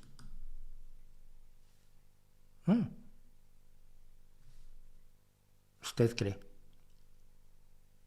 Si gana Rusia, si conquista Ucrania, Polonia va a querer ser sus amigos inmediatos, Finlandia y Suecia ni se diga. Moldavia corriendo, va a llevarle pastelitos a Putin. De veras es alucinante. Aquí vamos a lo importante. Estamos hablando del mismo tema, de las alianzas y amigos de Rusia. Como digo, es el tema de la semana. En este caso es en otro programa y con una portavoz del Ministerio de Exteriores ruso. Dice este politólogo: durante fases más tempranas del conflicto de Rusia con Occidente, con todo Occidente, usted también, Rusia generalmente tenía aliados occidentales. Durante la invasión de Napoleón, Rusia y Gran Bretaña estaban unidos por un interés común para derrotar a Napoleón. Con Hitler había una coalición anti-Hitler alto. Y aquí la portavoz del ministerio dice alto. En la Segunda Guerra Mundial teníamos muchos aliados antes de 1943-1944. Y él dice: bueno, me gustaría terminar mi pregunta. No, un momento, esto es muy importante, dice ella. ¿Cuándo se convirtieron en nuestros aliados? ¿Cuántas cartas había escrito Stalin? Batallas cruciales durante las cuales obtuvimos victorias en las que pagamos un precio colosal. Hicieron que se girara la máquina nazi y huyera. Solo entonces se convirtieron en nuestros aliados. No es cierto. Y de las cartas de Stalin vamos a hablar, pero aquí el problema es este: es muy fácil soltar una mentira así. Y este es uno de los problemas de este tipo de propaganda y de las mentiras que sueltan charlatanes en muchas áreas de la salud y de los fantasmas y de los ovnis y demás. Es muy fácil decirlo y necesitas mucho tiempo. ¿Cómo era esto? ¿Era la ley de quién? De Brandolino.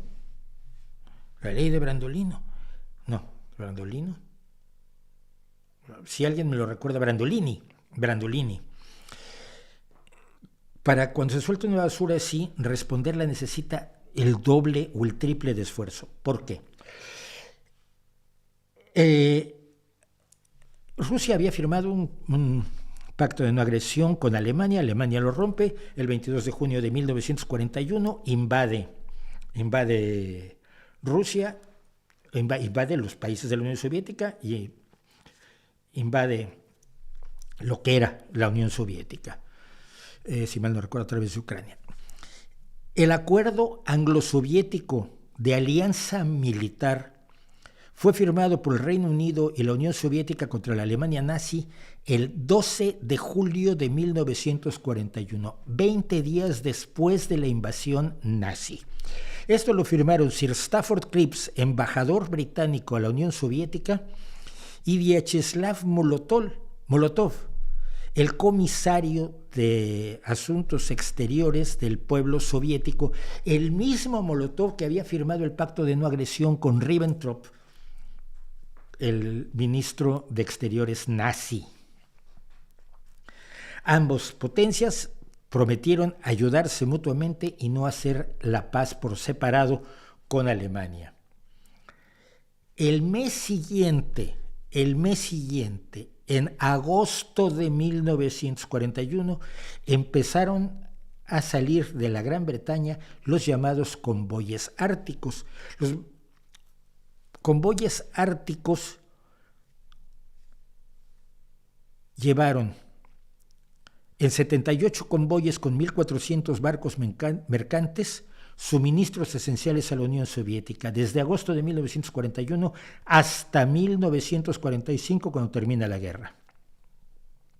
Además de que se hizo la invasión conjunta de Irán para garantizarle una ruta de suministros a la Unión Soviética por la vía de Irán.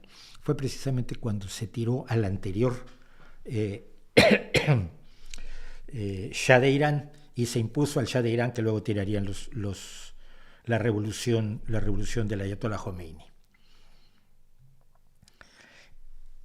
Eso fue el Reino Unido con la Unión Soviética. A los 20 días se vuelve su aliado y le empieza a suministrar alimentos, materias primas, armamento, municiones y todo lo que se necesitó para fortalecer a la Unión Soviética en su lucha contra los nazis. ¿Saben quién peleó sin aliados la guerra contra los nazis? El Reino Unido durante la batalla de Inglaterra. Qué raro, ¿no? Pero, pese a que no estaba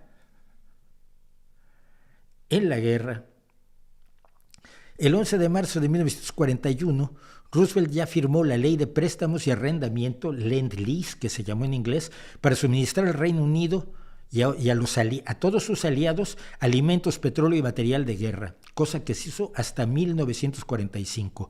De ese programa, 11.300 millones de dólares fueron a la Unión Soviética.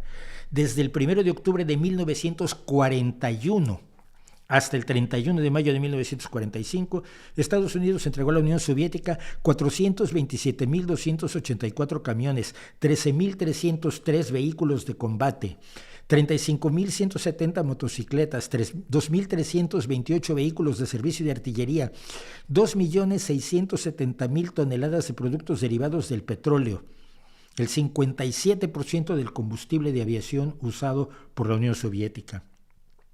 4.478.000 toneladas de productos alimenticios, 1.910 locomotoras de vapor, 66 diésel, 9.920 vagones plataforma, 120 carros cisternas, 1.000 vagones de los que se vuelcan, 35 carros de maquinaria pesada. El 53% del consumo interno total soviético provino de este programa llevado a cabo por el Reino Unido y Estados Unidos como sus aliados desde 1941. Un ejemplo, toda una planta fabricante de neumáticos, llantas como decimos en México, fue desmontada de River Rouge en Estados Unidos y se trasladó completa a la Unión Soviética. Pero ahora la versión oficial es que no tuvieron aliados hasta 1943-44, cuando empieza la contraofensiva. Ahora, sobre las cartas de Stalin, Stalin pedía un segundo frente. El segundo frente no fue considerado viable y el problema fue que Roosevelt prometió un segundo frente para cuando no se podía armar. El segundo frente no fue viable, sino hasta que primero se había derrotado a Italia y se pudo hacer la invasión de Normandía en 1944. Esas son las cartas de Stalin, pero no estaba pidiendo aliados, estaba pidiendo el segundo frente. Pero el suministro que se le dio a la Unión Soviética fue relevantísimo para que la Unión Soviética heroicamente pudiera defenderse de los nazis. Por eso siempre se dice que la guerra no la ganó la Unión Soviética, sino la ganaron los aliados, y tampoco la ganó Estados Unidos, como se ve en las películas, la ganaron todos los aliados colaborando, pese a que eran gente tan distinta y regímenes con ideas tan distintas, pero con un enemigo común. Esas cosas pasan, se tienen que pasar por alto, que Churchill pudo tragar con Stalin como Stalin tuvo que tragar con Churchill. Y seguimos, vamos al caso terrible, creo. Sí, la letrina desaparecida. Vamos a contar la historia rápidamente. Hay en un lugar que no sé exactamente cuál es, una estación médico-obstétrica que nunca ha tenido baño. Una estación médico-obstétrica que nunca ha tenido baño. Así que, pues, para atender a sus necesidades, hace 4 años se construyó fuera de ella una letrina que atendió a los médicos, a los obstetras, a las enfermeras y a mucha gente del pueblo, y que desapareció en Año Nuevo. A los habitantes locales les había costado 10,000 rublos, que son unos 127 euros, unos $135. Y aquí esta mujer explica cómo nos sirvió, nos dio servicio durante varios años, pero aparecieron ciudadanos irresponsables que la necesitaban más que el resto de nosotros. La gente ahora va a la oficina postal y al hospital donde se supone que van a ir al baño. Y aquí llegaron con este personaje que se llama Vladimir, le preguntan, ¿es cierto que tú te robaste la letrina comunal? Y él dice, no. Honestamente, de verdad, ¿lo hiciste porque no tenías leña para quemar? Владимир, так sí. представился похититель El туалета. ladrón de la letrina, que se identificó Мотивы como преступления Vladimir, не скрывают. no Ветки oculta el окрестных motivo del деревьев delito. сырые, не горят. Las ramas de los Общественная árboles будка locales estaban показалась сухой muy и очень húmedas y подходящей для ростов. la caseta comunal parecía bastante seca y adecuada para quemarla. А медики из ФАПа Médicos теперь de ходят по la нужде в estación соседнее médica y здание obstétrica чиновников ahora se alivian администрации. en el Новый edificio туалет de los глава пока oficiales строить locales, не рискует. y el jefe del pueblo pues, no quiere arriesgarse a construir una nueva letrina. Esto podría ser motivo de risa y yo no creo que lo sea.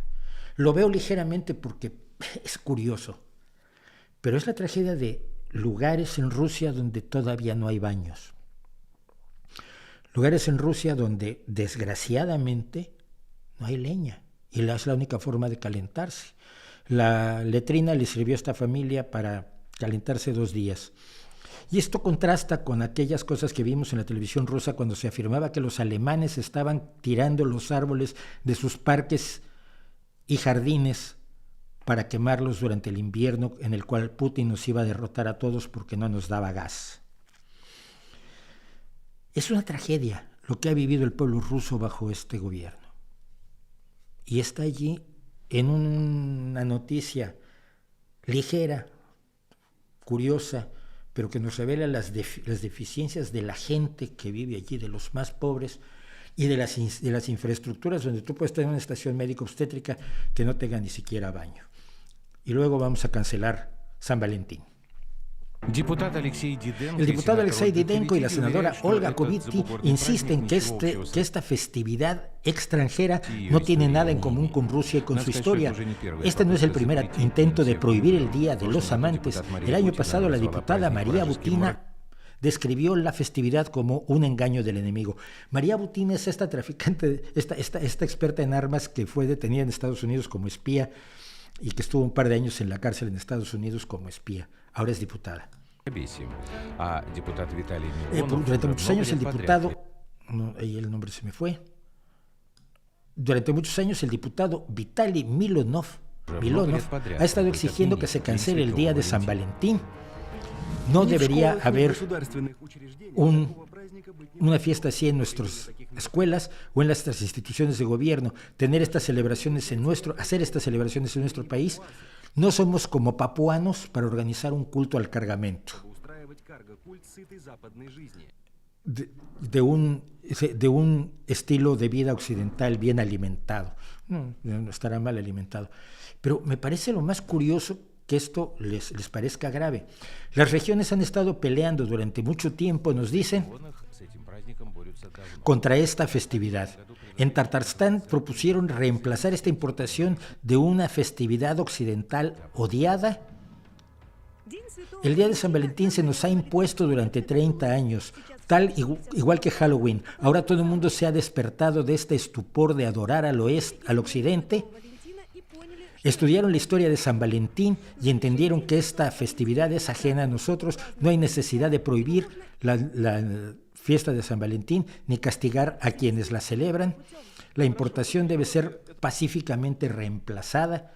No nos dicen exactamente con qué. Y entonces este personaje nos explica cómo en Europa se han inventado esta festividad. Yo no estoy seguro que sea un invento europeo, creo que es un invento claramente estadounidense, pero no lo sé. En Europa se han inventado esta festividad, el Día de los Amantes. Parecería como si deberían estar al ascenso los nacimientos de niños en Europa, junto con el número de familias. En vez de eso hay desfiles gay,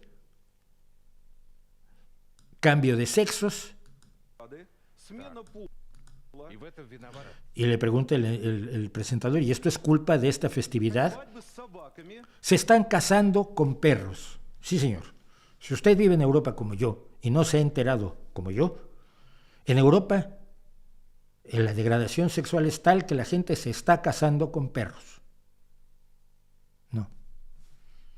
No, pero vale. Lo que estás diciendo es que debido a la ideología occidental, los perros y los homosexuales están incluidos en este Día de los Amantes. Esto es absolutamente la forma en que ocurre en Europa.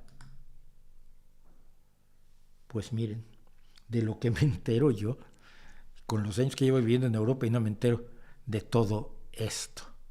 Bueno, y voy al final, que es lo más enloquecido ya de nuestro visitante semanal, Vladimir Solovyov, cuando nos explica cómo Ucrania es una amenaza nuclear. O lo puede ser, o lo va a ser. Lo que pasa es que tiene Rusia que empezar a atacar nuclearmente a todo el mundo. ¿Tiene usted la menor duda de que Ucrania pronto tendrá armas nucleares? Ya están empezando a obligarnos a pensar en ello. Algún general polaco retirado está diciendo, es que hasta Ucrania puede tener ahora armas nucleares. Puede. ¿Cómo puede uno discutir con eso? No puede. No hay un argumento en contra de esto. ¿Por qué? Por una razón muy sencilla. Parece que se pone a pensarla. Por la razón más sencilla de todas. Es verdad, tienen estaciones nucleares, tienen plantas nucleares, pero esas no hacen armas nucleares. Tienen las tecnologías y a los científicos. Y entonces, ¿cómo saber si las cabezas nucleares hechas en otro país, como estos tres, Inglaterra, Francia o los Estados Unidos, que pueden enviarles algún tipo de cabeza nuclear? ¿Tienen alguna duda de que Ucrania no la usará con alegría? Al mundo no le importa nada. Puedes matar a tantos rusos como quieras, el mundo solamente va a aplaudir. No les importa quién se considere un buen ruso. Para ellos, todos los rusos, todas las personas que hablan ruso, todas las personas de cultura rusa deben ser destruidos. El salto es maravilloso. De que uno dijo que podrían tenerlas, a que ya está todo el mundo queriendo destruir a Rusia. Que no, hombre, que el único que nos cae mal es Putin. Bueno, y sus siervos como tú. Y entonces la conclusión lógica de Solovyov quizás ya es suficiente. Cambiemos nuestra doctrina. Permitamos un ataque nuclear preventivo. Hagamos ejercicios con armas nucleares estratégicas y tácticas. Y finalmente, ¿te gustaría que las cosas fueran como eran bajo Stalin? ¿Saben? Déjenme decirles una cosa. Quizás sea inteligente emular algunas cosas que existieron bajo Stalin. Ganamos la guerra bajo Stalin. Sí, ganaron la guerra, como hemos contado, que la ganaron, no precisamente gracias a Stalin, gracias a los estrategas militares que muchas veces iban en contra de lo que se le ocurría a Stalin, que no era militar, cosa que no hay que olvidar nunca. Pero ahora, a ver si la semana que entra no seguimos teniendo la reedición del estalinismo como el momento glorioso de la Unión Soviética, de lo que hoy es Rusia. Esto fue pues nuestra tele rusa de hoy. Yo no sé qué más decir porque verdaderamente me dejan helado de la idea de ¿podría quizás algún día alguno de estos malvados darle a Ucrania armas nucleares y Ucrania las usaría contra nosotros y nos está destruyendo porque quieren acabar con todos los rusos?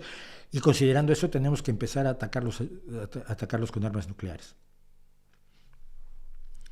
No es lógico, pero no es necesario que sea lógico. La propaganda no tiene que ser lógica, tiene que ser buena propaganda. Y esta propaganda, por lo menos a algunos sectores del pobre pueblo ruso, le está llegando. Y vamos a terminar con el chat porque el tiempo se nos ha echado encima.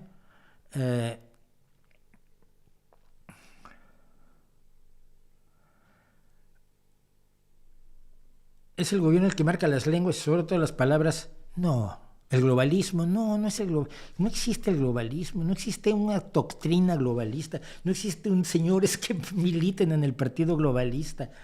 El globalismo es algo inevitable. Empezamos siendo tribus pequeñas, formamos pueblos, los pueblos formaron imperios, los imperios formaron estados-naciones, los estados-naciones formaron federaciones nacionales, las federaciones nacionales ahora tratan de organizar organizaciones multinacionales como la Unión Europea. Esto es el proceso humano de incrementar el nosotros. Creo que el que lo decía esto era Carl Sagan. Antes nosotros éramos nuestro clan y todos los demás eran los otros, y había que matarlos, machacarlos y quitarles el mamut que habían cazado ellos para comerlo nosotros. Con el tiempo el nosotros se fue ampliando y a lo largo de los años se ha ampliado tanto que hoy entendemos que todos somos miembros de la misma especie, que las personas de color distinto, de tono de piel distinto, de rizo de cabello distinto, de pliegue de los párpados distinto, de estatura distinta, de lenguaje distinto, no son inhumanos a los que puedas matar como en los campos de exterminio nazis, que nosotros nos implica a todos. Eso es un fenómeno natural que ha ido ocurriendo a lo largo de la historia humana, la ampliación del nosotros. No hay un globalismo que esté imponiendo la élite. Uy, sí, la élite. Si la élite siempre les funciona para todo menos para lo que no funciona. Ay, madre mía. Saludos desde Chile. ¿Qué opinas de la banda de Los Prisioneros? Fui su enorme fan. Fui enorme fan de Los Prisioneros desde que salieron, precisamente cuando el referéndum por el no en Chile. Fue cuando la primera noticia que yo tuve de Los Prisioneros, que estuvieron promoviendo el no en el referéndum para echar a Pinochet e instaurar una democracia. Y me gustaba mucho, el primer disco me gustó muchísimo, lo presenté en mi programa de radio que tuve de Tiempo de Híbridos, aquel histórico programa de los primeros que se hicieron sobre rock en español, si no es que el primero, y luego no hicieron nada más.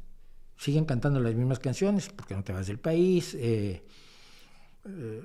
Latinoamérica es un pueblo al sur de Estados Unidos, que me encanta esa canción, Muevan las industrias, que me parece una enorme canción, pero afortunadamente no va a hacer.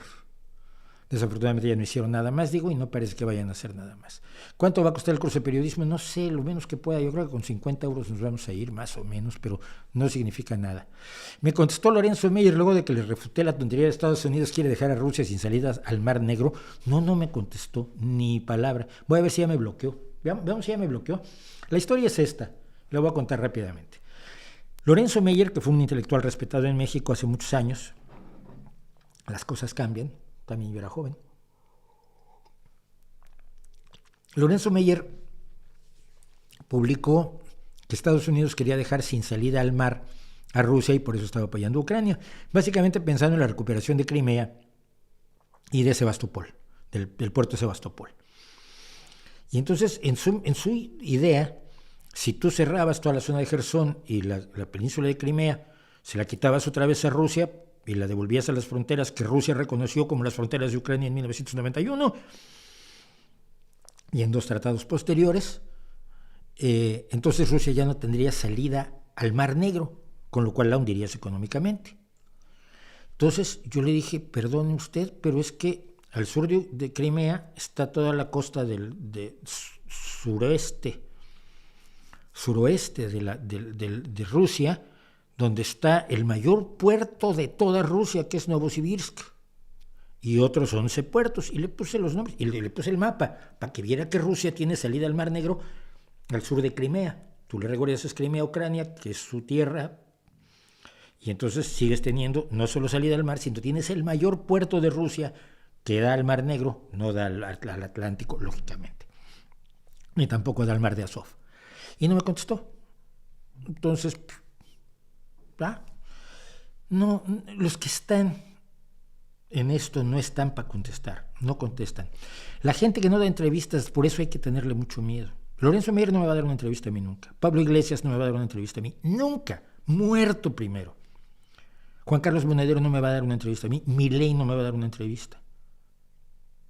La gente que tiene demasiados intereses y mucho que ocultar no da entrevistas. Y es una de las principales formas de valorar a algunos personajes del mundo público. Es una de tantas formas.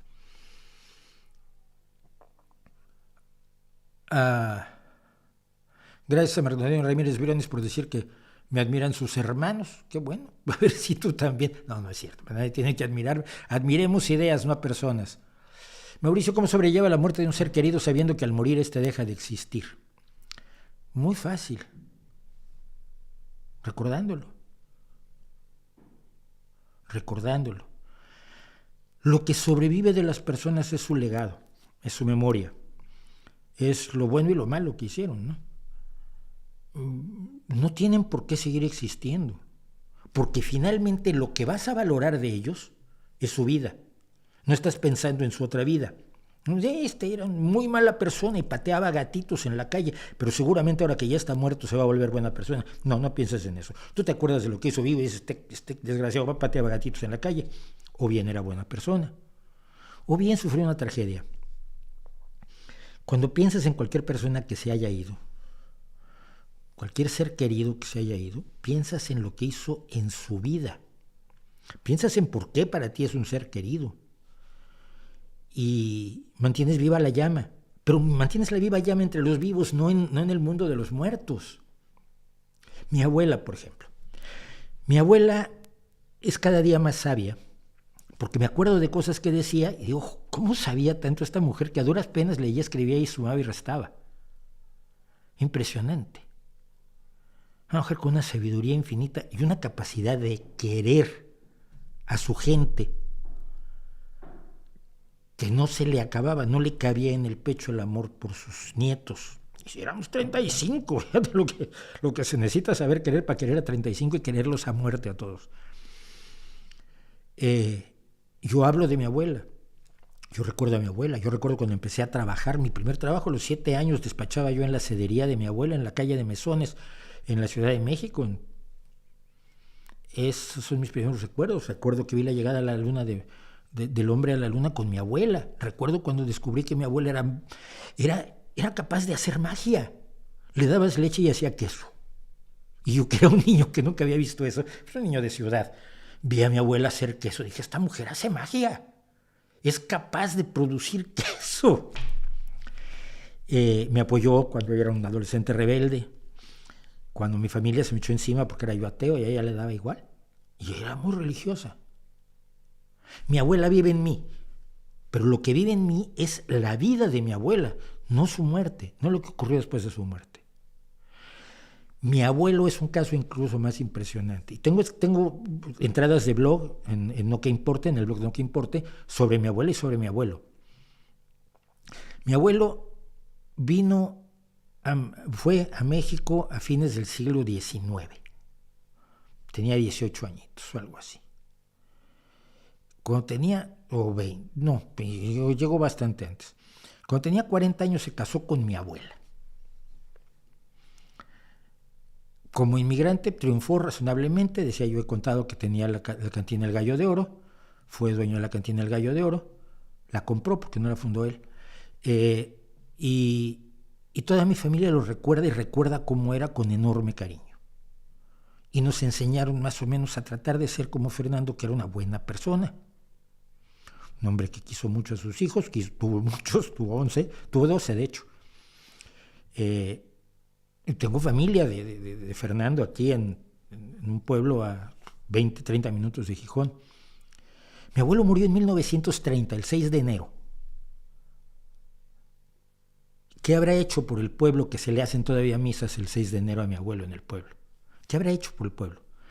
Pero nosotros siempre lo tuvimos presente y tenemos presente a don Fernando, que fue tesorero del Centro Asturiano, porque fue de los que formó el Centro Asturiano. No querían hacer un centro social, querían hacer un equipo de fútbol, y lo hicieron en Asturias. De esa gente te quedas con ese legado, y ese legado los hace vivir para siempre. Ellos ya no pueden sentir nada, pero puedes celebrar lo que sintieron, puedes festejar la alegría de Fernando con sus hijos, puedes festejar el amor de mi abuela por sus nietos. Ese fue real, se lo pudimos ver, lo pudimos disfrutar todos y mi abuela lo pasaba bien. Me acuerdo de mi abuela riéndose. Qué guay, reía. Eso es lo que se hace con los que se han ido. Acordarse de lo que han dejado. Lo demás es inútil. Es inútil para ellos y es inútil para ti. ¿Qué tranquilidad me da que viva mi abuela? Ninguna. Porque ya no es asunto mío. Ya no está conmigo. Entonces, toda esa visión del más allá y de la vida después de la vida tiene, en el fondo, es la expresión de un vacío que no llena nada, que no te expresa nada, que no te da nada. ¿La esperanza de qué? ¿De que igual tenía algunos pecados de los que no te enteraste y se está cocinando en el infierno? Hombre, no, mira, mejor paso. Prefiero que haya desaparecido. Porque cuando estuvo, hizo. Y eso es lo importante. Y con eso, y poco más, que ya me pasé hasta las 10:05, terminamos este día de hoy. Les agradezco muchísimo a las 256 personas que todavía están con nosotros, estar aquí conmigo. Nos vemos la próxima semana. Espero tener un video temático porque seguimos bajando en recomendaciones y eso es gravísimo. Nos vemos el jueves aquí, hacemos cosas, comentamos, nos divertimos y ahí les dejo mi reputación para que la hagan pedazos.